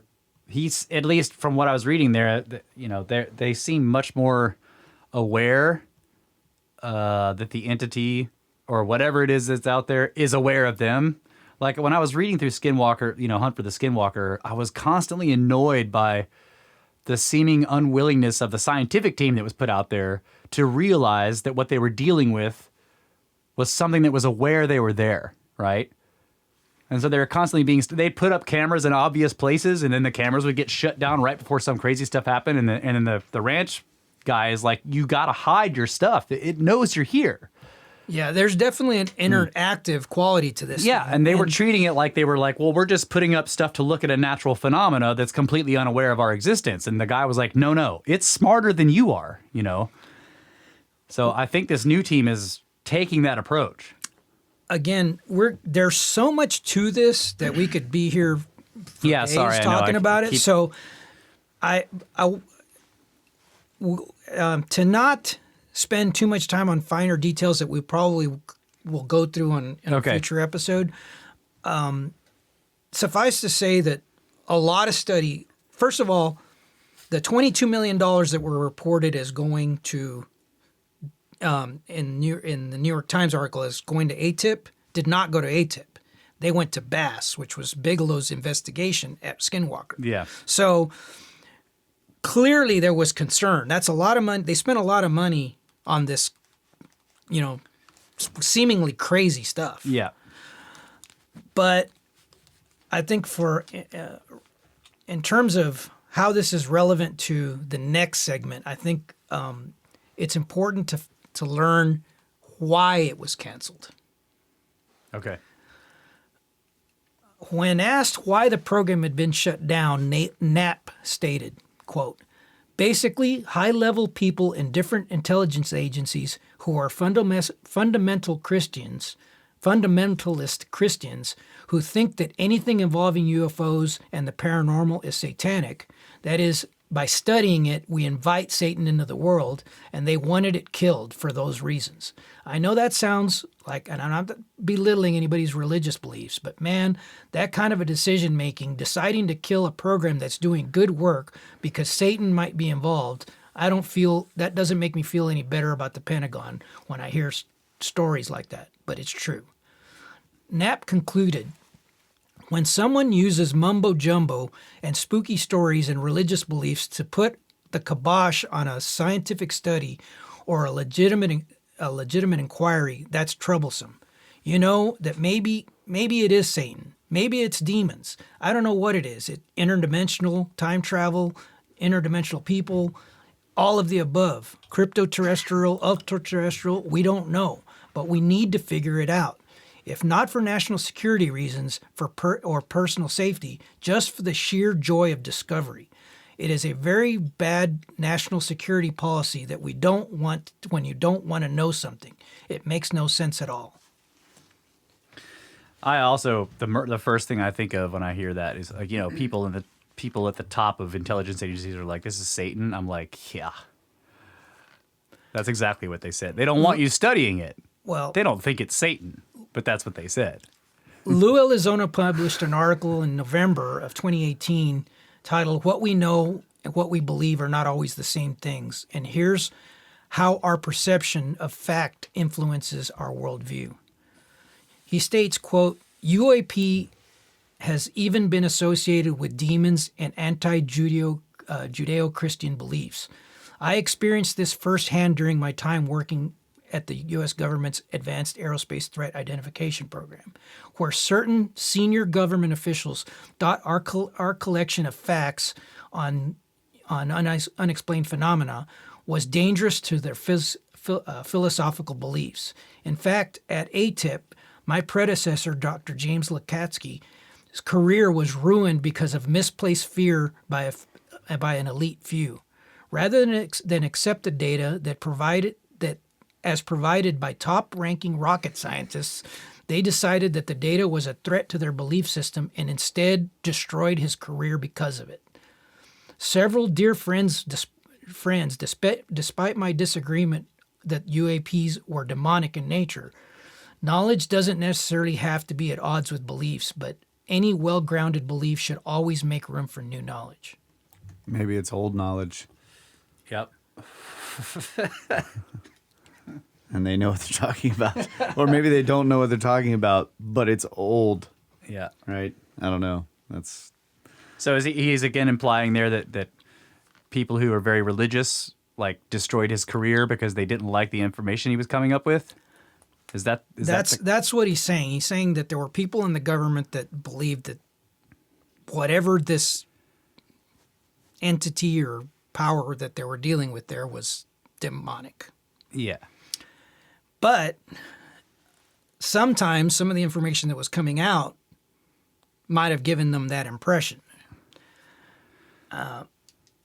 Yeah, or it's an easy thing to say. I don't know. You never know with the spooks. Yeah, you never know. That's what I'm saying is they're spooks. I don't believe anything they say. Right. So they're like, it's demons. I'm like, no, it isn't. And you don't actually think that because you're a spook. But that's what you're saying. Right. Recurring suggestions of a connection to religious beliefs were fueled by statements such as this from a source involved in the program, again believed to be Dr. Eric Davis. Quote, I'm not religious, so I don't believe in the Antichrist, in the biblical context, of course. In October 2002, the ultra-terrestrial phenomenon advised me to search for Dr. Jack Safari and Dr. Hal Puthoff, as their work would be important and that they are friends. I was warned about the tricksters, and I assumed in a symbolic gesture I was told that there was a, quote, war raging in heaven. A war raging in heaven, exact words, which play over and over in the back of my mind. I'm not sure how literal we should take that, though. So a non-religious person is getting these messages? He said they were from ultra-terrestrials? Is that what he said? Yes. What he's calling an ultra-terrestrial advised him to search out Hal Puthoff. Yeah. And told him that there was a war raging in heaven. Which feeds to the whole Yeah, of course. belief that this is demonic. And Yeah. so where are we at? Do they mean space? Or are we talking about What, are they in heaven? transcendental heaven? It Well, could the have been figurative. Yeah, the implication is that it sounds very biblical. Right. But yeah, we're about halfway through this, so you got plenty of time. Keep going. Okay. On December 16th, 2020, Professor Tyler Cohen interviewed former CIA Director John Brennan and brought up the subject of UFOs. Brennan stated, quote, I think an important thing for analysts to do is not to go into this type of thing challenging or discounting certain types of possibilities or believing in advance that it's likely X, Y, or Z. You really have to approach this with an open mind and get as much data as possible and as much expertise as possible brought to bear. When people talk about it, is there other life besides what's in this world or in this globe? Life is defined in many different ways. I think it's a bit presumptuous and arrogant for us to believe that there are no other life forms anywhere in the entire universe. And what that might be is subject to a lot of different views. But I think the phenomena we're going to be seeing continues to be unexplained and might, in fact, be some type of a phenomenon that is the result of something that we don't yet understand and could involve some type of activity that some might say constitutes a different form of life. Brennan is obviously a very intelligent individual with extensive experience answering difficult questions before Congress. His demeanor during the video interview makes it clear that his responses are very carefully worded.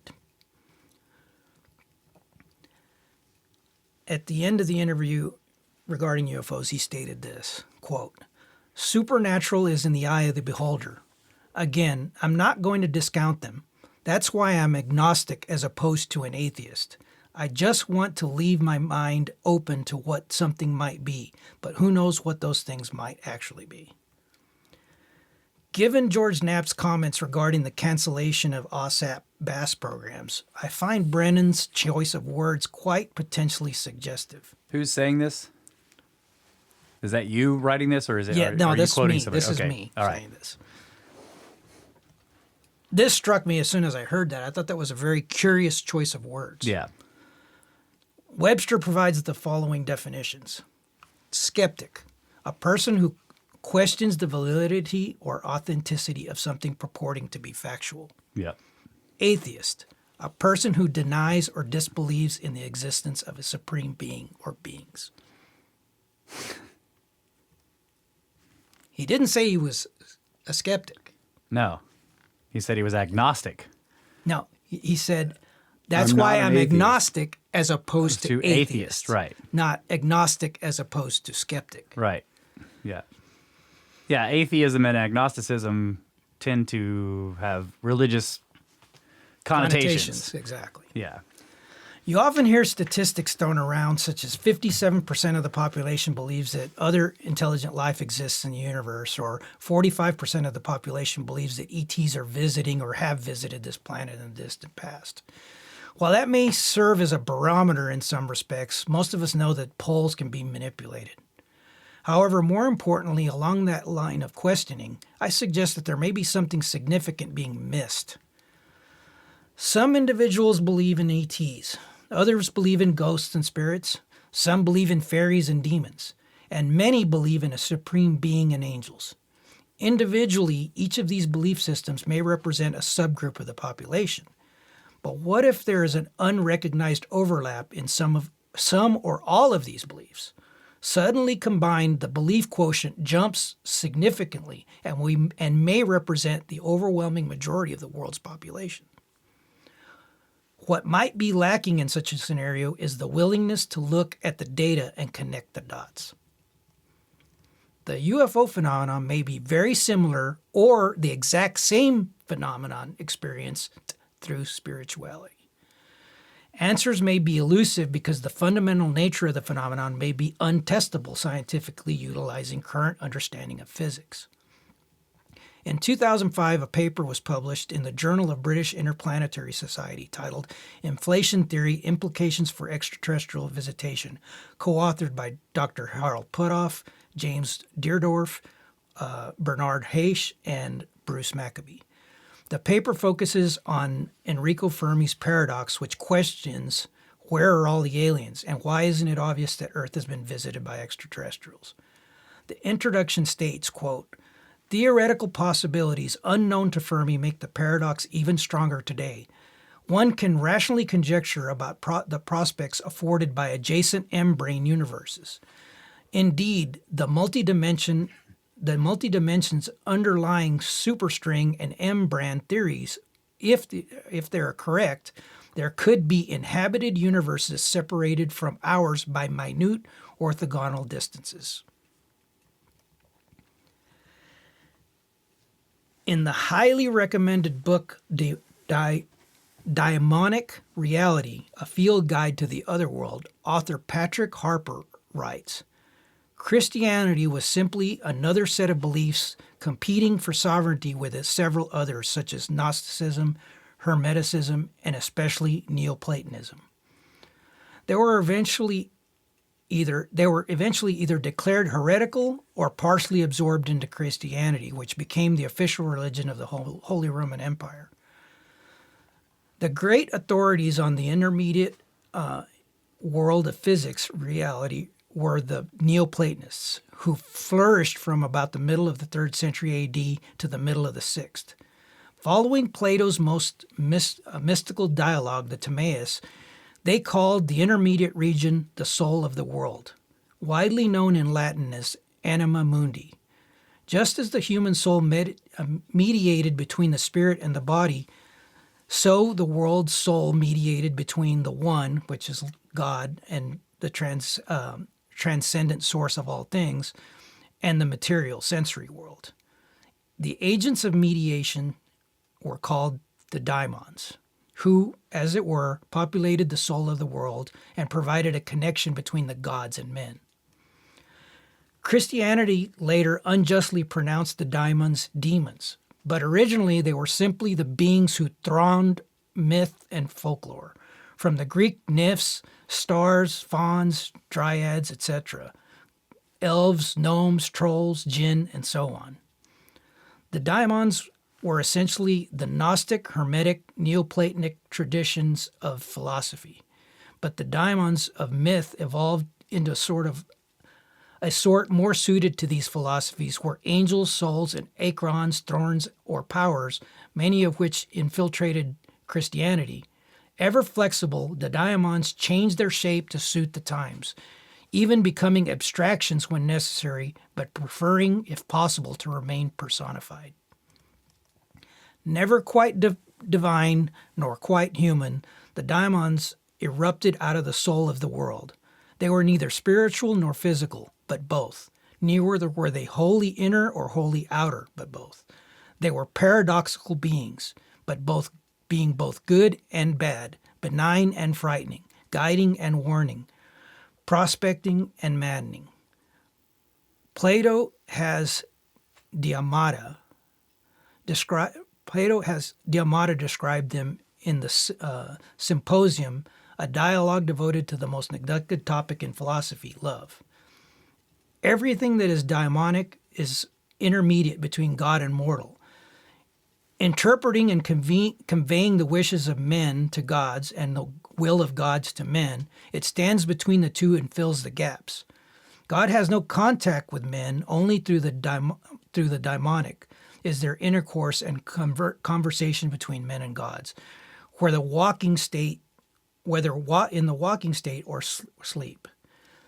And a man who is an expert in such intercourse is a daimonic man. The Greeks understood from early times that daimons could be psychological. They attributed the daimons to irrational impulses which arise in a man against his will to tempt him, hope, for instance, or fear. Daimons of passion or jealousy or hatred still possess us, and they have always caused us to cry out forlornly. I don't know what got into me. I was beside myself. But while daimonic activity is mostly noticeable in irrational, obsessive behavior, it is always quietly working behind the scenes. Our task is to identify the daimons behind our deepest needs and desires, our projects and our ideologies, and as we have seen, they always have religious concerns coming from and returning to the divine archetypal ground of being. The one thing we must not do is ignore them because, as Plutarch warned, he who denies the daimons breaks the chains that unite the world to God. You're probably wondering where I'm going with this. Well, I'm trying to figure it out. Is the implication that this is some sort of, because that was talking about daimons being part of the earth soul, the animus mundi, right? And so are we looking at, and then you're saying, well, they're both physical and spiritual. So I can see that are you going for a connotation that this phenomena we're looking at as UFOs and all these encounters may be something that the Greeks recognize or these Platonic people recognized as the daimonic reality? Could they be describing the same phenomenon that we're seeing today? Yeah, but the implication that they're responsible for all of our irrational feelings. They're the suggestion is that they're the voice in our head. Yeah. Yeah, the emotion comes from that is part of the channel, right? Yeah, there's a lot more to this. It'll sort of become kind of self-explanatory at one point in this. Well, you ready for a break, and we'll have the special fifth segment? Sure. All right. The fifth segment.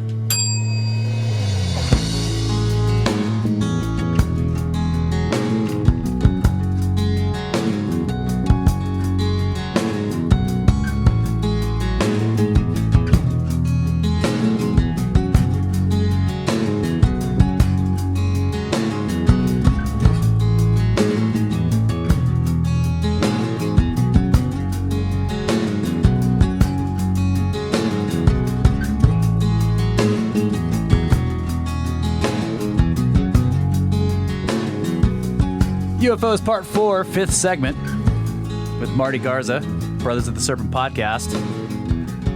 30% brain expansion. 33% brain expansion. No, we raising it up a little bit here? Yeah. I just had to realize, like...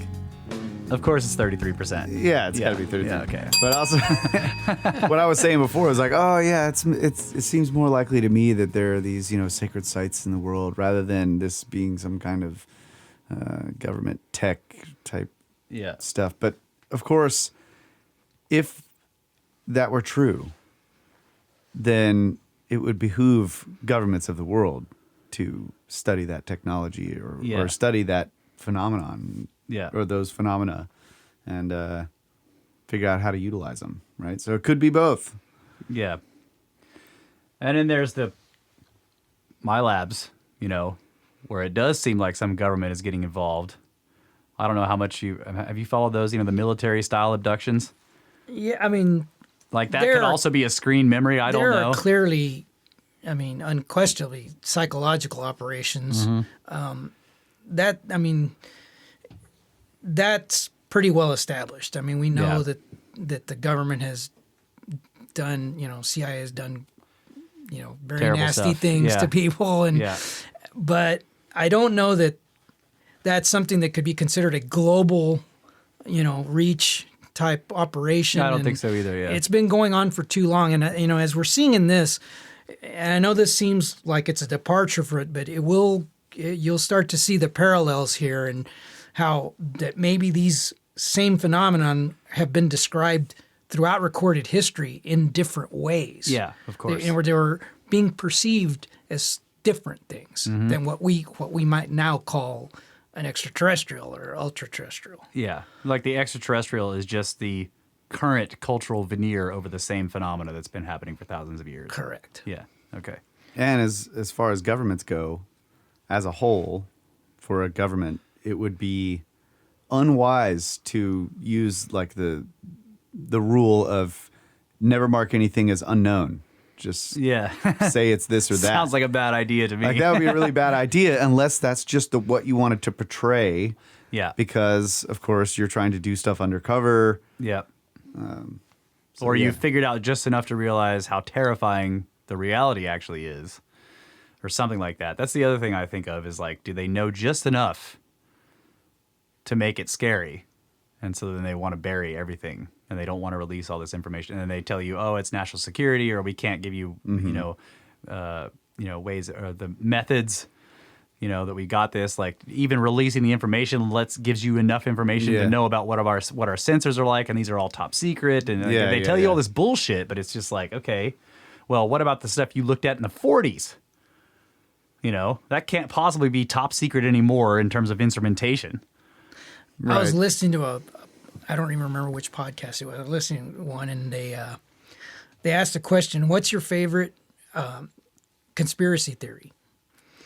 And it got me thinking, what's my favorite conspiracy? And I thought to myself, I believe possibly the craziest conspiracy theory is that the government has conspired to lead us to believe that they're withholding information that they don't actually have. Yeah, that's a good one too. That they don't. Clearly they know more than the public knows. They have more data. Right. They have more data, but that doesn't mean they understand it. Of course not.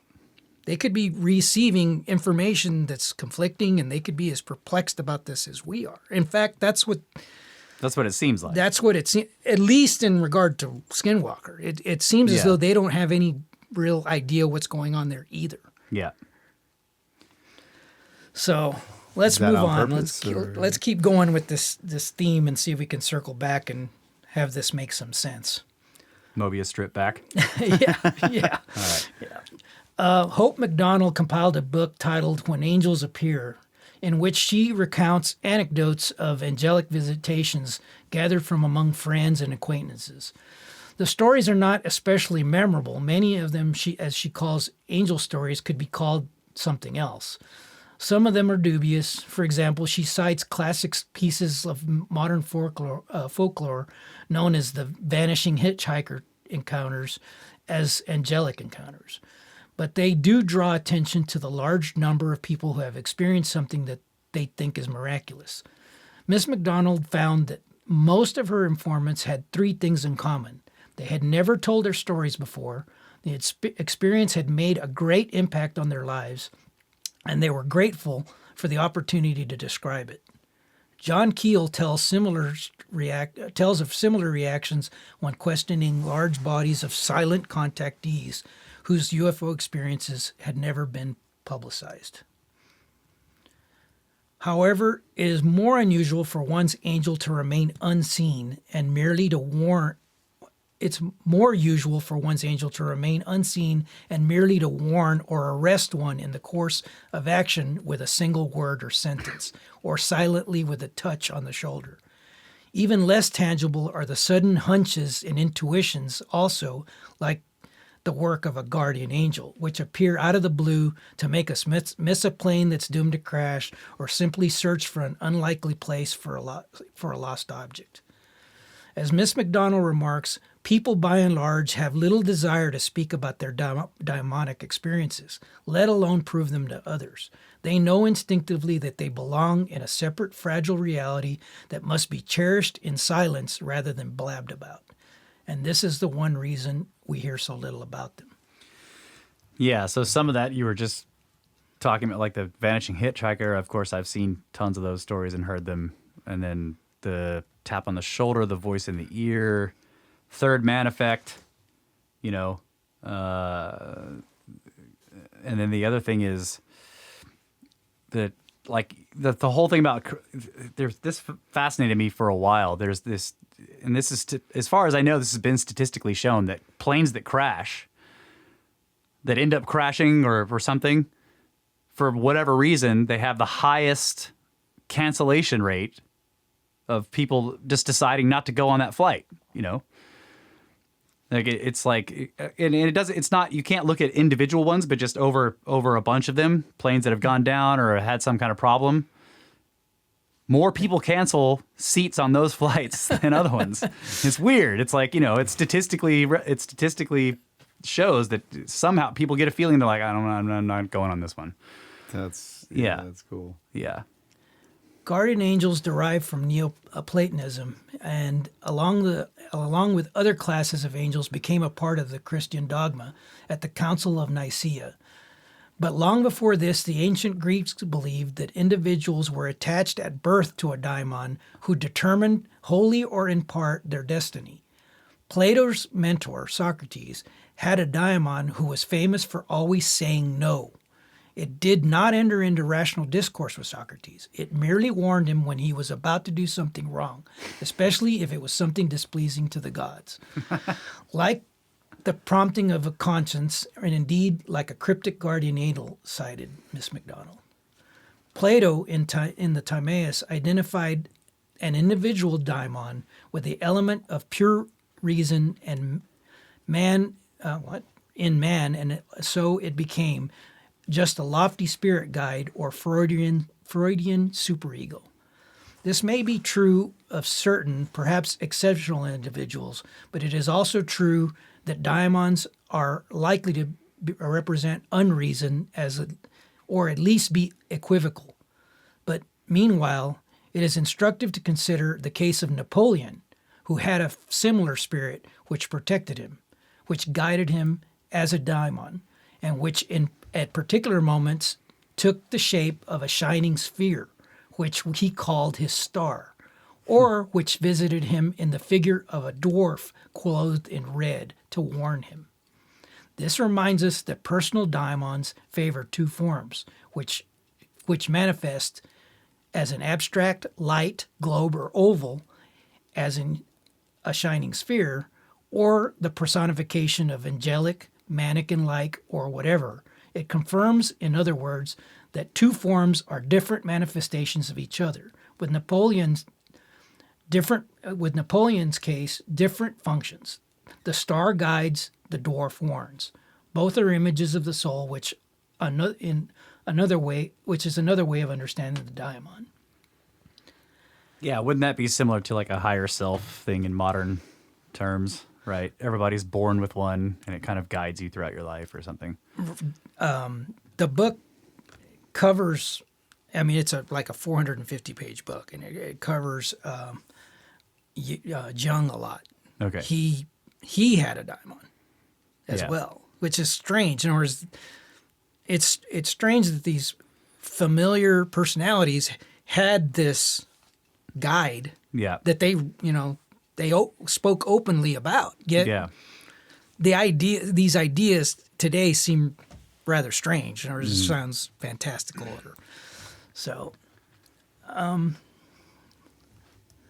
We would like to believe that all daimons are at least potentially helpful and protective, but this isn't the case. There are daimons which, frankly, it is difficult to attach rhyme or reason.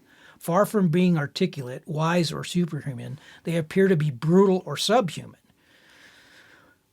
We would like to think that they have nothing to do with us, but we can't be sure. Nevertheless, they do seem to be impersonal, and as in those daimons at the top of the spiritual spectrum. They only seem especially alien or frightening to us because we cannot, by definition, make a personal connection with them. Wait, why by definition can we not make a personal connection? Because they are... like way above us in the spiritual realm or something? Is that the implication? He suggests that they are always operating in the background. Okay. That things like intuition or the voice in we your can't head possibly understand their motives. Right. And they're contradictory. In other words, sometimes some are positive, some are negative. They're tricksters. Correct. Okay. Note the parallels to the different topics we've covered in the past three sections or podcasts. There are a lot of parallels to the way alien encounters have been described. You know, sometimes they're deceitful. You know, they show a lot of the same traits that are being attributed to the daimons. This is an interesting story. In an interview with Greg Carlwood, author Harper gave a notable example of a daimon interaction with an individual named Jack Prager, a 35-year-old farmer in Wales. One day in 1965, while spreading manure in his fields, Prager suddenly hears a voice in his head telling him, quote, "Become a doctor." Never having had any interest in medicine, he thought to himself, "I must be losing my mind." So he decides to test the voice and asks, "Who says so?" The voice responds, "I say so." So he plays along and says, "And who are you?" The voice replies, "I am the Paraclete." He goes home later that evening wondering what had happened and what the hell is a Paraclete. He picked up a dictionary and looks up the word and finds a short 3-word definition: the Holy Spirit. Despite his age and reservations, he enrolled at the Royal College of Surgeons in Dublin, Ireland, where he received his medical degree at the age of 42. Although he had no license to practice legally in India, he moved to Calcutta and began treating the sick and injured where they lay under bridges, on railway platforms, and in drainage pipes. He went on to open a roadside clinic where he provided free medical treatment to the hordes of destitute. Hounded and harassed by local authorities for his illegal status, Prager was even threatened by mafia groups and at one point thrown in jail. His case dragged on for years while his clinic carried on the vital work, and on occasion treating up to 500 patients per day. Prager operated under these conditions for 14 years until he finally was successful in registering the Calcutta Rescue as an official medical facility. In 2019, at the age of 88 and in declining health, Prager finally retired and returned to the UK after 40 years of service to the poor. Wow. But the work of the Calcutta Rescue continues to this day in his absence. Wow, that's crazy. Just he's like out there hoeing the weeds, and some voice is like, the manure. "Become a doctor." Right. Who said that? The Paraclete. Somebody call me. That's crazy. In polytheistic religions, many gods are mediated by a multitude of daimons, who are often perceived as being virtual gods, or at least godlings themselves. Godlings. The seamless continuity between gods and daimons is the source of endless confusion for the classifying mind. Monotheistic religions are impatient of daimons. Christianity's chief method of getting rid of the daimons was to demonize them. This process began with the earliest of the New Testament writings, the epistles of St. Paul. The things which the Gentiles sacrifice, said Paul reproachably, they sacrifice to the devil and are not to God, and not to God. The Greek word he used for devils was daimona, or daimons. At a stroke, the host of intermediate beings recognized by all pagans peoples everywhere were stigmatized as demons in the service of Satan. At best, the complex daimon realm, such as the one revered by Greco-Roman polytheism, was subsided under the Christian angelic realm. And all the old daimons were, of course, classified as demonic angels who had been cast out of heaven along with Satan. But I mean, it sounds a lot like the guardian angel too. So it's like they created a different name for it. For that part of the phenomena. If you remember, so it's almost like I don't know. That seems too. I would say that they were trying to say there are some good and some bad, right? It's the you got the demon on your shoulder and the angel on the other side, and they're arguing with each other and trying to tell you. If you remember back to UFOs Part 1 and the Witness of Another World story, there was the shaman that was describing the entity that was encountered. And they said that there were both good ones and bad ones, and that they were imperceivable that you had to be very careful in dealing with them because you didn't know if you were being deceived. Right. Again, it's sort of like what there's a consistent. What I'm trying to say is that Christianity just kind of rebranded that. That's exactly whole what thing. he's It trying to wasn't- say. Yeah. But as these could be both physical and non-physical, they were demonized. They lumped them all as being bad. It says the Christian ideal of angels derived from the daimons of neighboring competing doctrines such as Gnosticism and Neoplatonism, which were condemned as heretical. At first, when Christianity imagined its angels as having bodies of air and light, its demons were supposed to be similarly ethereal bodies, which, according to St. Augustine, gave them extraordinary powers of perception and enabled them to move through the air at extraordinary speeds. However, over centuries, they shed their bodies and became purely spiritual. The man most responsible for the spiritualizing process was the anonymous 5th century mystic known as Dionysius of Apagite. He was thoroughly Neoplatonic. His work reflected it, and even quotes Pericles, who was teaching in Athens around AD 430. He was also a Christian. Thus, when in the 6th century the Neoplatonic school at Athens closed down and the one at Alexandria passed to the Christian hands, Dionysius' influence ensured that the daimons were assimilated into Christianity, not in their original form as partially physical and partially spiritual, but as purely spiritual.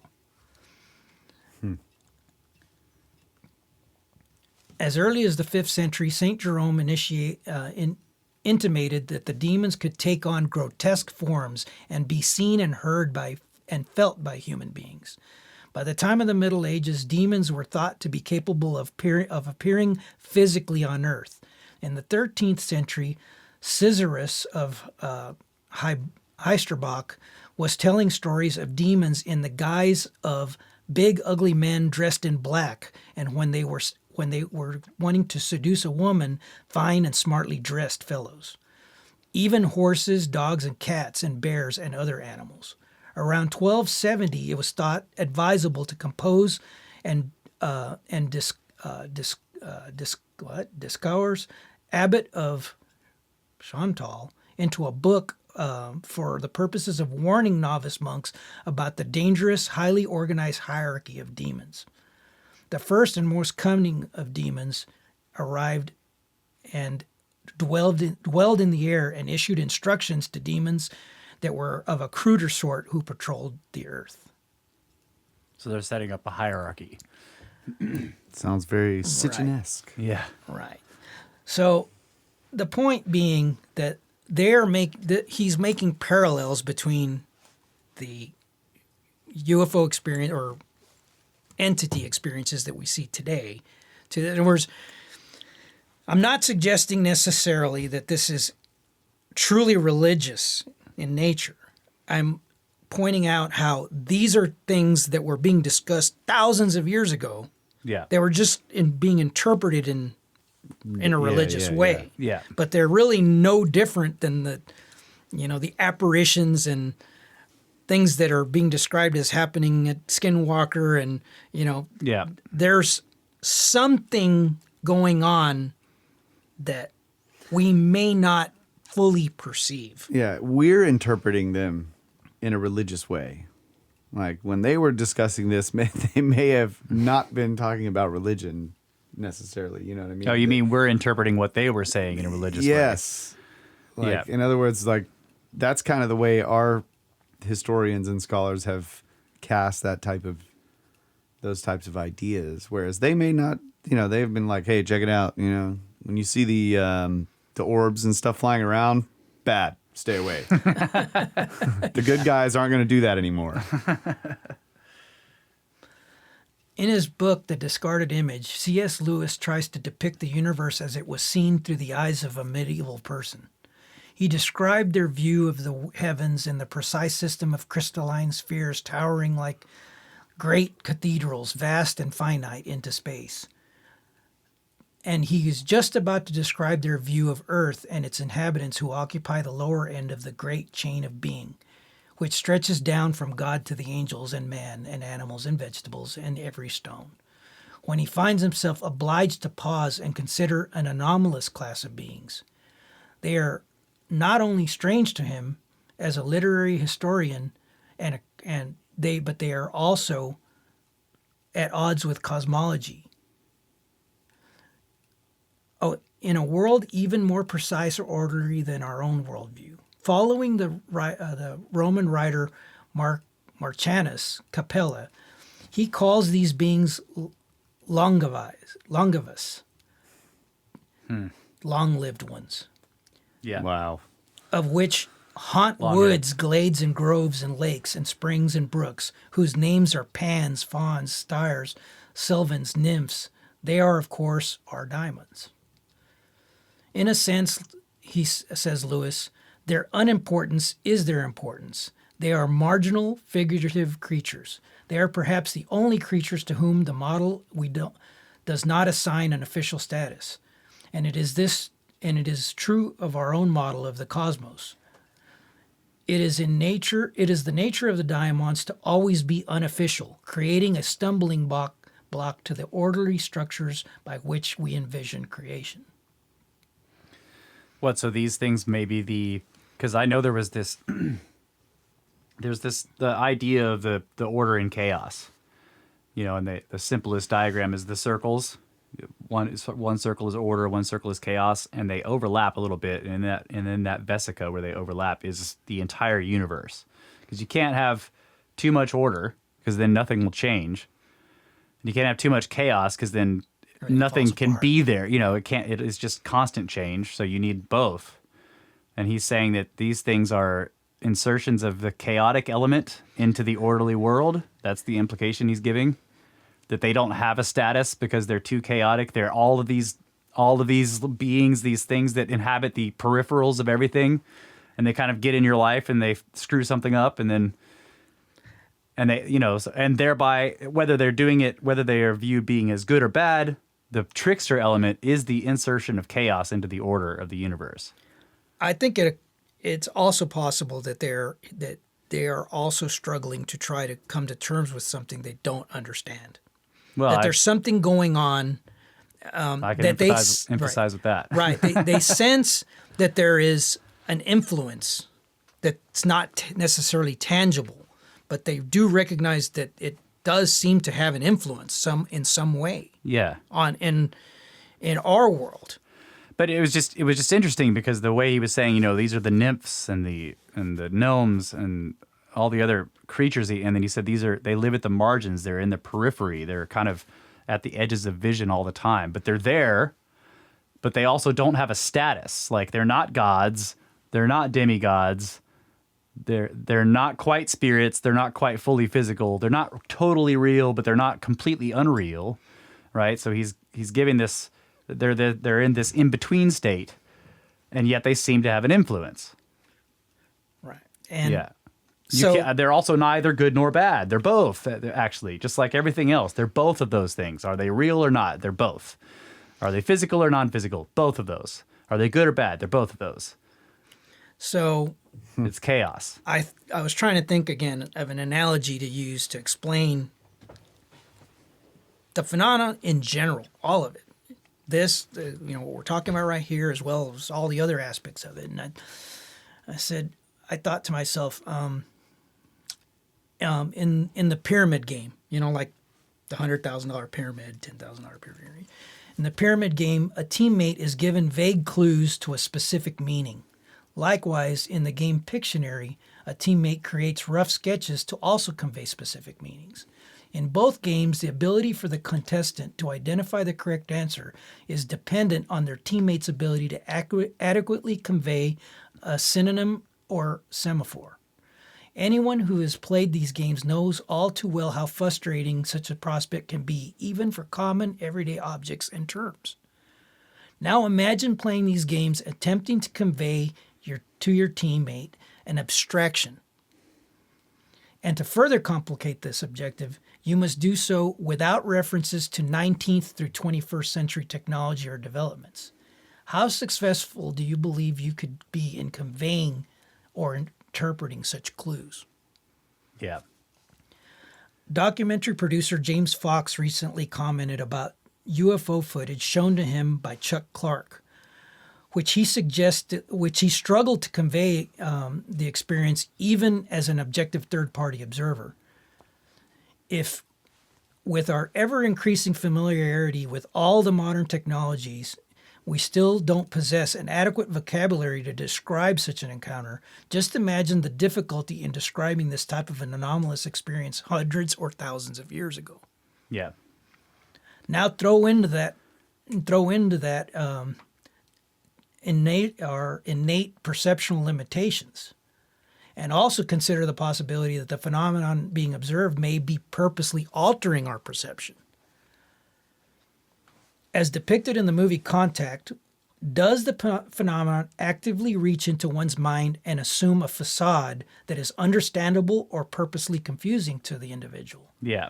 Or is the appearance simply a passive construct of our interpretation based on potentially inadequate sensors?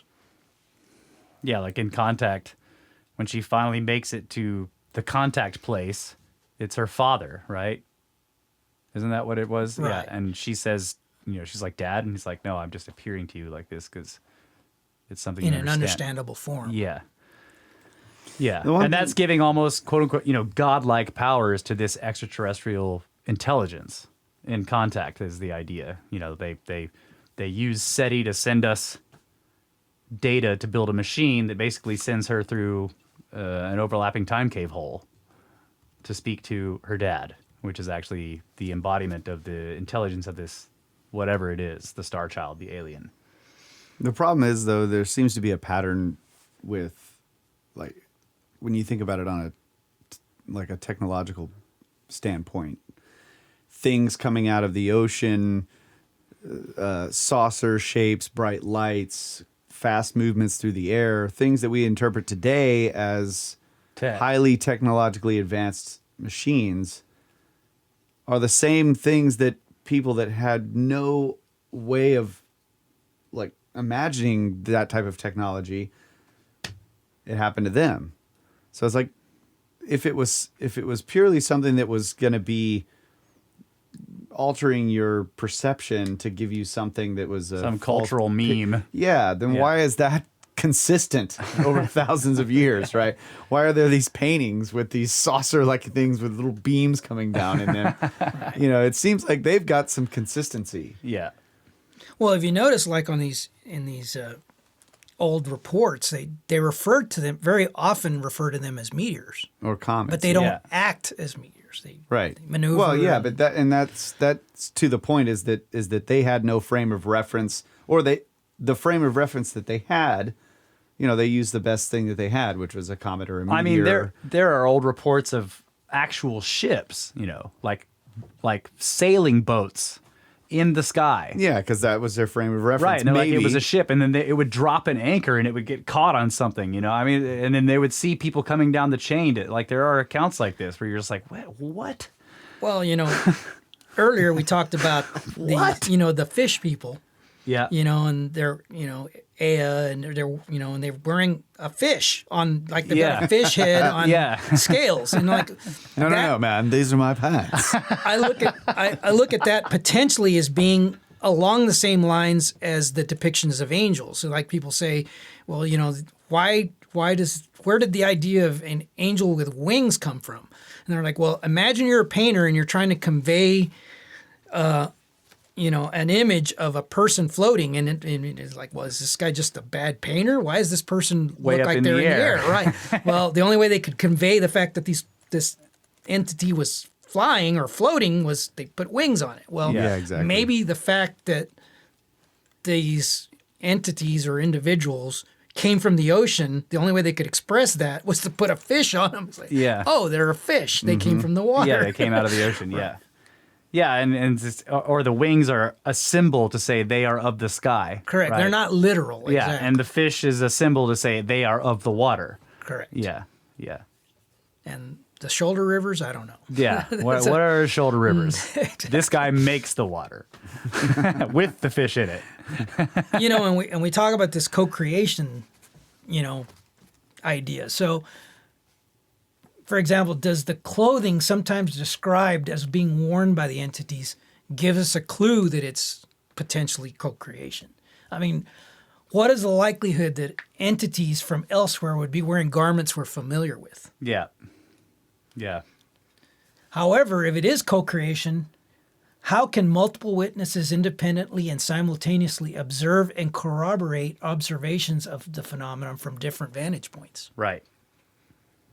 And I mean, a lot of times their garments are described as very generic. It was a jumpsuit, one piece, Right. and it's a single color. If it's gray or it was blue, sometimes they'll describe it has a symbol on it, but a lot of times, like not Fravor, what was the guy's name? I was just talking about him. He described that he had what he thought it was a uniform, but he said it had no insignia. Travis Walton, yeah. He was like, it was like, and this was the human that shows up after he freaks out when the entities are in there, the alien gray things. He wakes up and all those grays are around him, and he freaks out and he picks up, grabs something, he starts swinging it at him, and then he runs out of the room. They run out of the room, and then he leaves too. He goes down a hallway. He says he was trying to find a way out, and then he's stuck somewhere and he's freaking out. And then this dude comes in, all buff, wearing a single piece thing with a bubble over his head. Right. Doesn't talk to him, but just takes him by the arm, and he was like, and it leads him out of the ship. It was just such a strange story. It was like, and he was like, I get the idea that they sent this guy in there, whether that guy was really a human, or he was an alien that looks a lot like us, or he was a total construct. After I freaked out, they sent in this thing because they knew that I would calm down. And he still said he started to freak out because the guy wouldn't talk to him. Right. Where's the line between the construct and the real? Yeah. Well, I think what he meant by construct was it a fully artificial being? Like, they just had an alien android or a human android lying around. They're like, doop, turn that thing on, send it down in there to get him because or contact, was he perceiving it as being right? It was one of the aliens just walked back in the room like, no, dude, I swear, I'm a good looking buff dude with a blue suit on. Come outside, get out of my ship. So, on Where Did the Road Go, Soraya recently discussed the underlying force of the phenomenon with Jeremy Vaeni, and pointed out that we, today's society, are essentially the children in the room. We fail to recognize that we are not the first civilizations to contemplate the phenomenon. In fact, others who may not have been impeded by the social blinders we experience today may have gotten much closer to the truth than we recognize. But yet, our materialist society completely ignores their conclusions and instead looks on their collective belief systems as mythology. Yeah. Yeah, I wonder that about the Egyptians. They had this really strange idea that they can build these structures and do all this weird magic and ascend into the heavens and become stars, and I don't know. There's just so much weird stuff, and then all of the symbols and everything that I don't know. There's something about it that makes me wonder sometimes, like, man, did they turn this into a science? Yeah. Studying this type of phenomena? Yeah. Their entire civilization started basing everything that they were doing around this type of stuff and figuring it out and learning how to utilize it.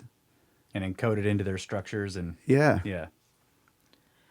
When we contemplate extraterrestrial life, we tend to view it on a scale where we might place ourselves on a 4 or 5, high above wildlife, the wildlife around us that are, say, a 1 or 2 on that scale.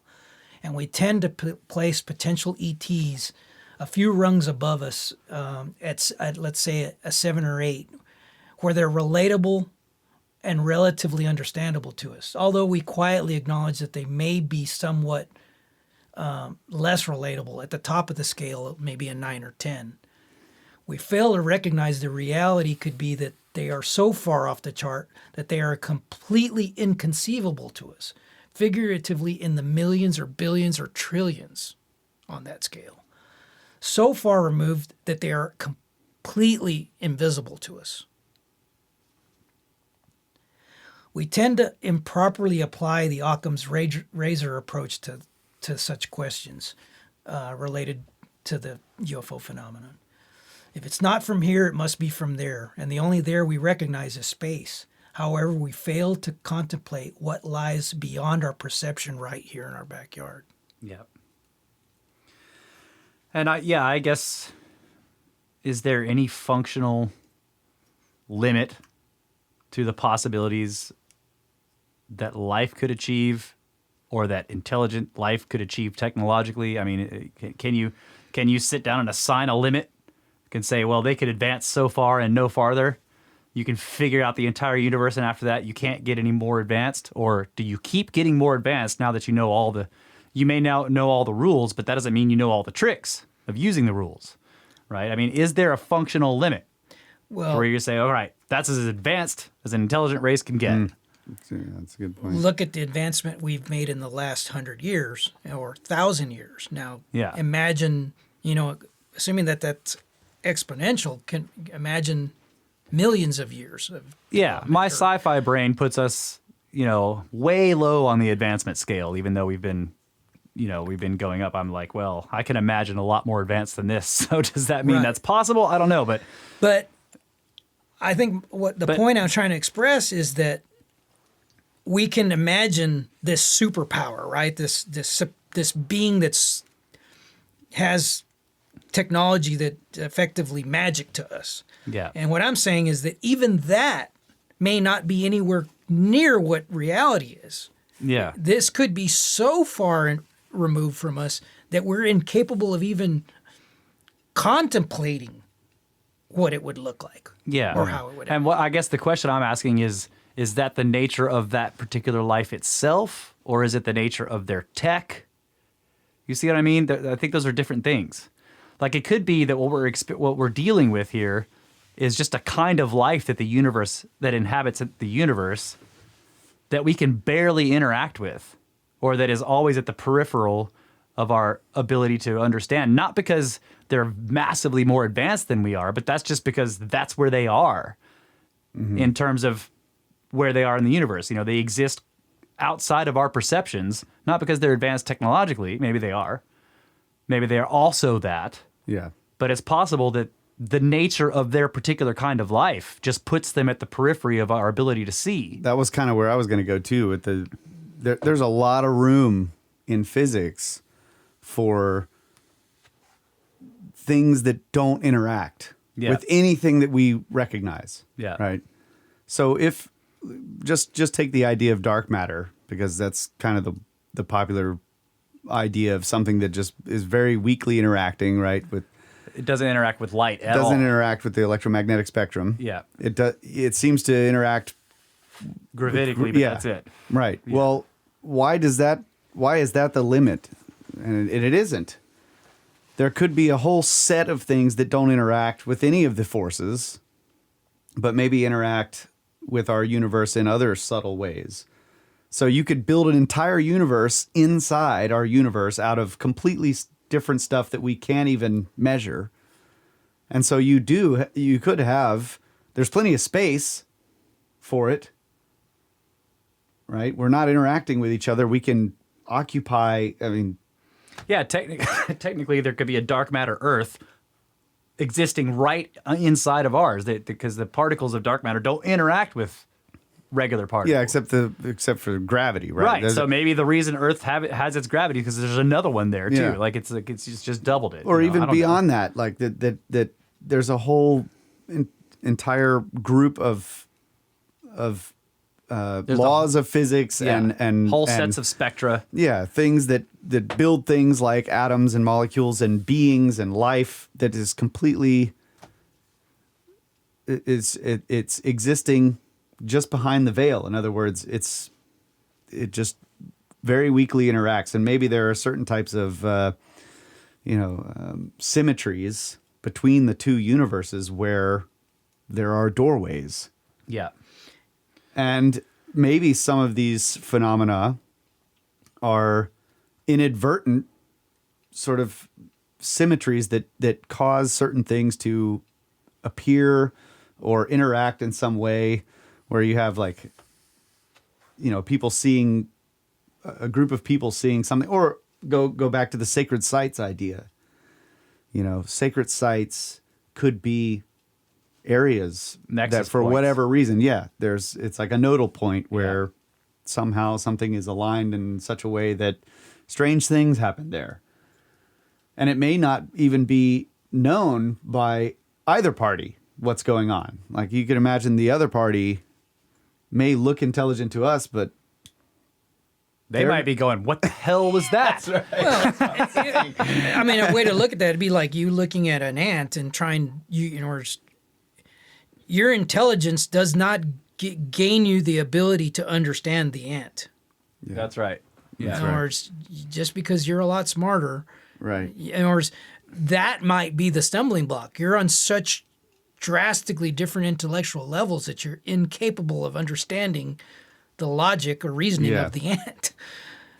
you know, and the other thing is, if this scenario is actually this way, that there are other realities around us that we don't even perceive, it's also safe to assume that there could be different stages of that. In other words, maybe there are certain civilizations that are 1,000 years ahead of us. There could be some that are billions of years ahead of us. There could be, in other words, everything in between. And again, so maybe this phenomenon that's so radically changing and makes no sense because some things seem physical and some things don't. And maybe they're just different stages of development of these other types of beings. Yeah. I agree with that. And I also think that, to me, it's the two important differences are the possibility of life itself plus the tech, right? And I can imagine both of those getting to a point to where you can't tell if it's physical or not, right? In other words, there's the whole idea that like any sufficiently advanced technology is indistinguishable from magic. So there you go, right? It's like it shows up, it changes shape, changes color, and vanishes, right? And you're like, okay, that had to be something non-physical. Well, no, I guess I can imagine tech that could do that, but I can also imagine just states of life, you know, or of existence, that the universe can generate beings that's just how they are, you know, that their very existence is malleable in some way that we can't even understand yet. Maybe our tech will eventually advance to the point where we're like, oh, okay, here's a whole way that something can interact with itself where it almost looks like it's not physical, you know. Right. Like it's like sort of like discovering the plasma state of matter, right? It has to become detectable first. Yeah, we knew about solids and liquids and gases for a long time, and then you discover plasma, and it acts in a completely weird way, you know. And it's like this is strange. All the electron or all the atoms have their electrons free flowing in a gas around them, and you know, like we have to describe it in this weird way, but you can't experience it because you can't go. Like I can with water or solids or or air, I can't go walking around in plasma to see what it's like. You know, it's too dangerous. But there is this fourth state of matter. So can there be a fifth state or a sixth state where it's even stranger?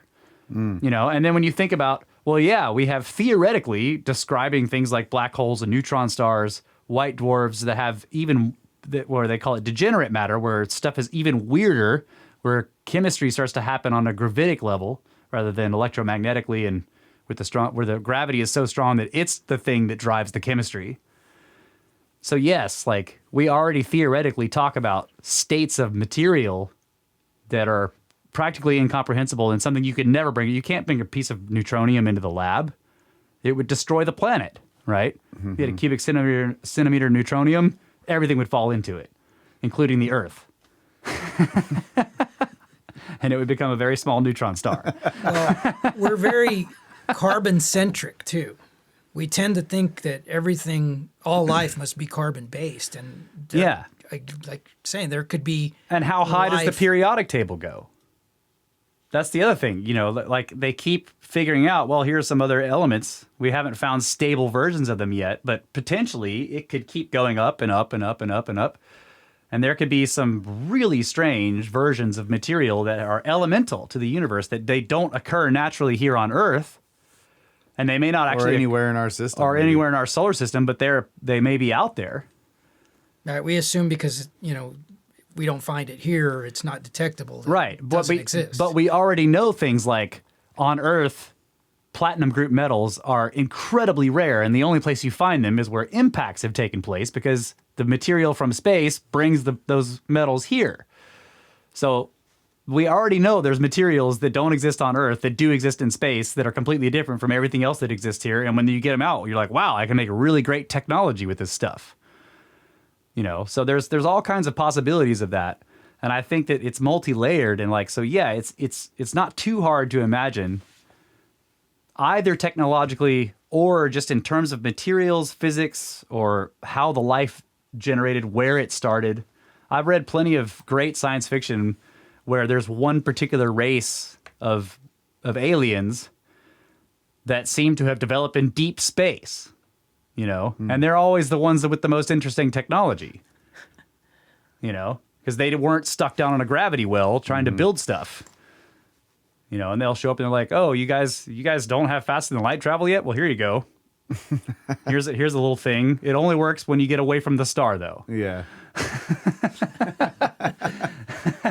Dumbasses. You can't build one of those on this gravity hole. Well, I hope this discussion has served to broaden the perspective of some of the listeners and illustrated the importance of such questions. I also hope that I've adequately conveyed what I see as the inherent value in thoughtful and observant speculation. Yeah, absolutely. I think so. Yeah, the accounts you bring are always fascinating. The perspective is good. I can see the narrative direction. So, I think they're always great conversations, man. It's the Nephas. Yeah, dude. Longhead Nephas. Yep. Just to end this to show that this is not a new idea.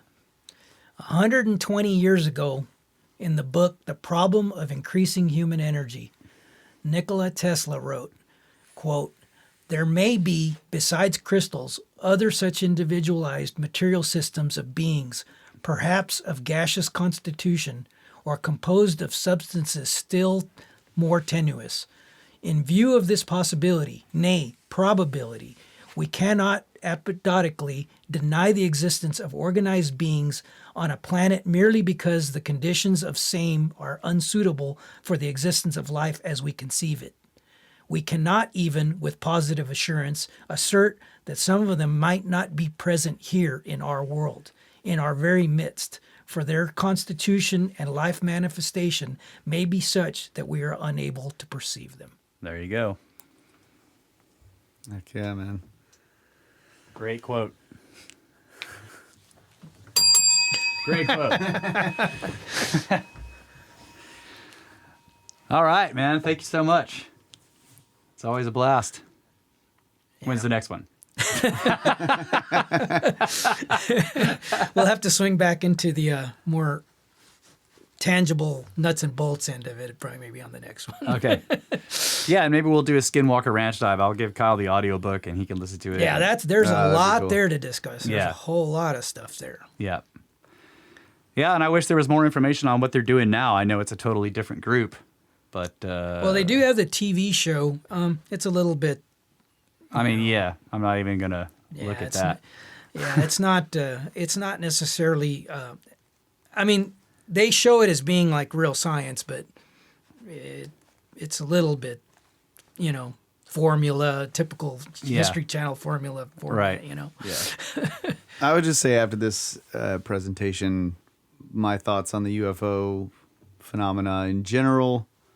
I don't know if this is a broadening of my perspective or not, but it just seems like all of these the big religions of the world, in air quotes,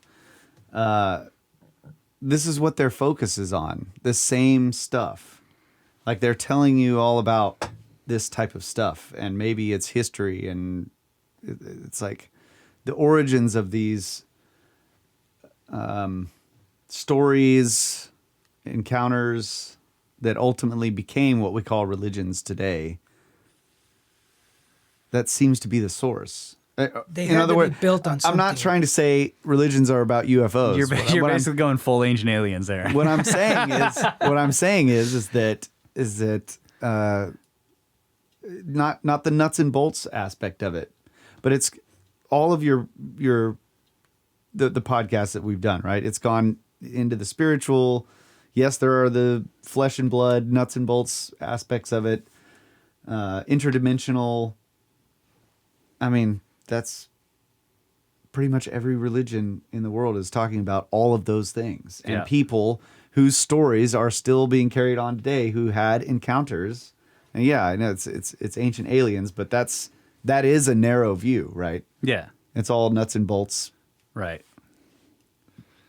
It could be ancient aliens, but the aliens are a lot more complicated than they're not just guys flying here, nuts and bolts craft thousands of years ago. It's some. I'm talking about the way Marty has presented it. Yeah, right? yeah. Not the. I'm not saying he's going ancient aliens. I'm saying you were going full ancient aliens. All right.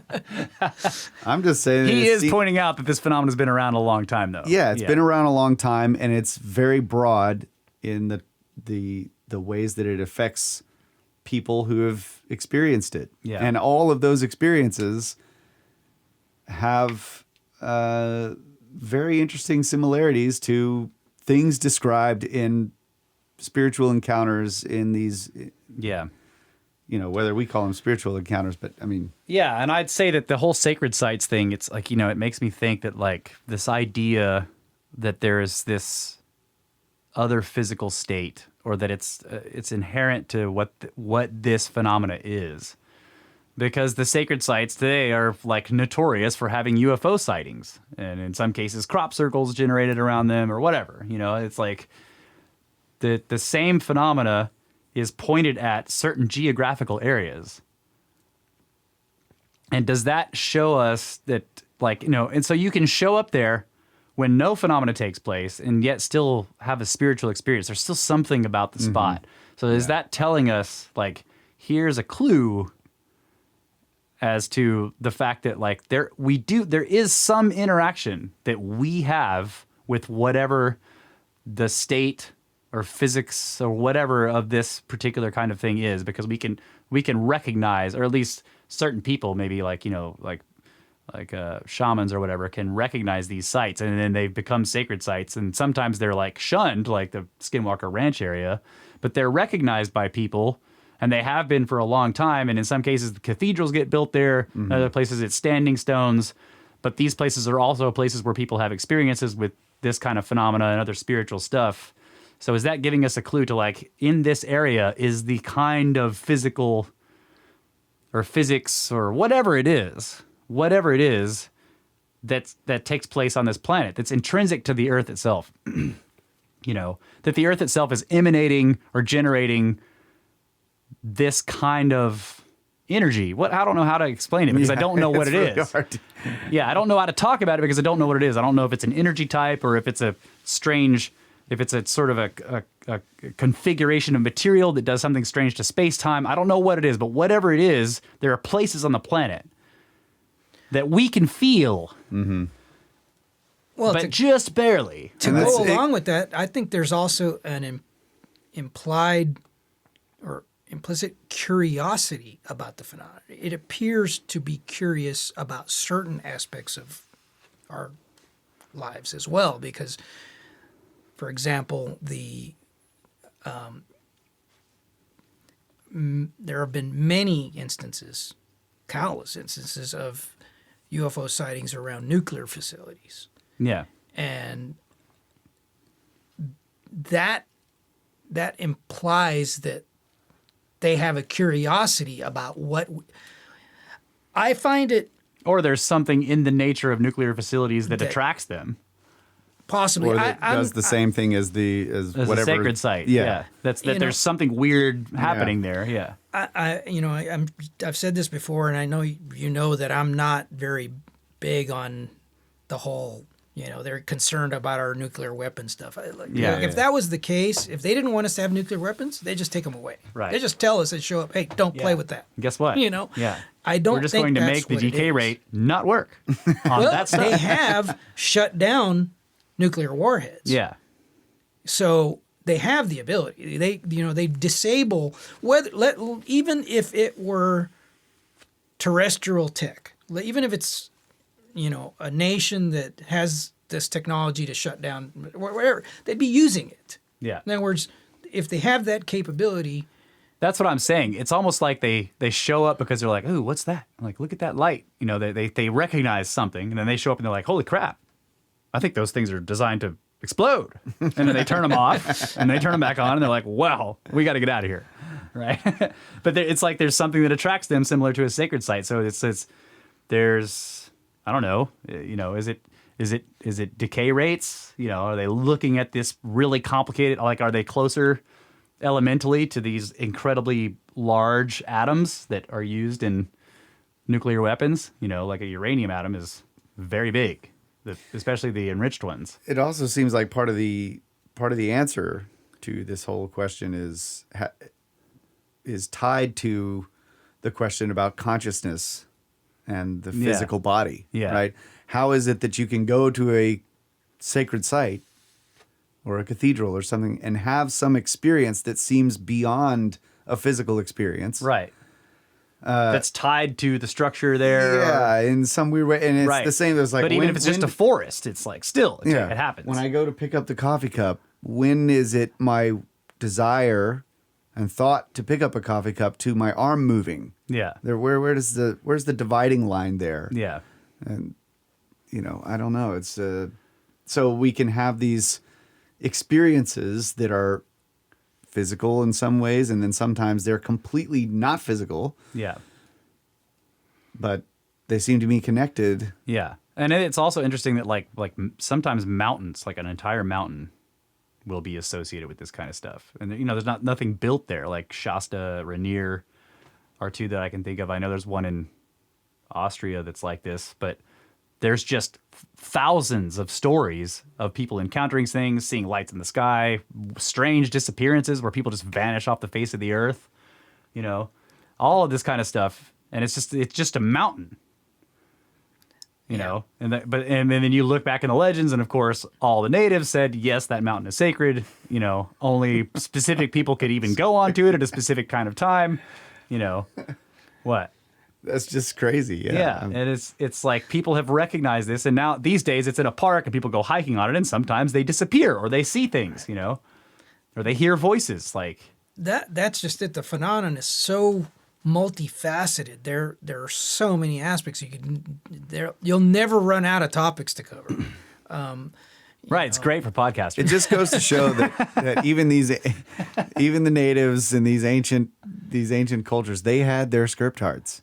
Yeah. Otherwise, they wouldn't know that you should never go to that mountain, right? Because somebody in their group was like, "Yeah, whatever. I'll wave at you guys from the top. Never seen again." Yep. The old Death of the Scriptar is one of my favorite stories. I've read countless short stories where it's like, that's exactly what's happening. And the whole time the guy's like, this isn't happening. I don't believe in this bullshit. And then what's the word? The classic word, right? He goes, yeah. Poppycock. Yeah, poppycock. Balderdash. Yeah, I call it the death of a scriptard. There's plenty of those out there. Last word of the scriptard. Yeah. Poppycock. I mean, they exist today, and the death of a scriptard is a classic trope in scary movies. There's some guy that just is like, oh, come on, and he goes in there and he dies. The thing stabs him or whatever.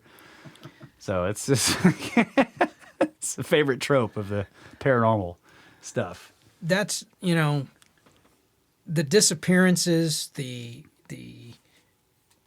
there have been, and this is definitely a topic I already have a lot of notes prepared for. Actually, is like hostile UFO encounters, and And then you take the cattle mutilations and things like that they don't necessarily fit with the concept of this Demonic, spiritual. Right, exactly, Yeah. right. It's not necessarily a guide. Right. It's not, your conscience talking to you. This is something that's got its own agenda that has nothing to do necessarily with, and again, Yeah, I wonder if if the sacrifices were to stop mutilations of cattle, like, is that what the problem is? We don't give them enough sacrifices anymore, so they come in and take all the parts they wanted.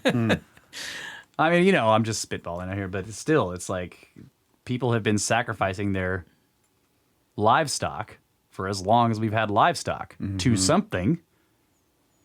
And they would call it the gods or whatever. They were appeasing That's a good point, the yeah. gods. And now these days we're like, whatever, you don't freaking sacrifice. And then we go out there and there's like a whole bunch of cattle lying on the ground with stuff taken.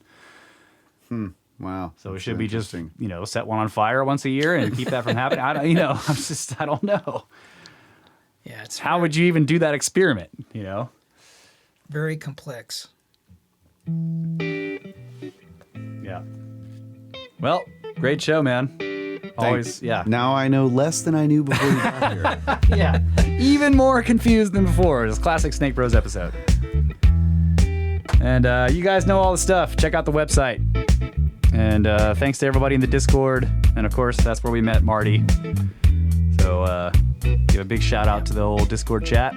Yep. Whole Snake Force. Yep. I will probably upload or post a link to all the notes for this because there were so much, and I stumbled through some of it. There's a lot of information related Yeah, that would to be this. great. Yeah. So Dig I that think there's giant, awesome list out of the trash, too. By the way. And all the stuff I redacted out of this. Redactors. All right. That's it, folks. See you next week. I think next week we'll be doing more with Ben. Yeah. So there we go. We love you. Always have. Always will. Good night, Adamu. Get back to work.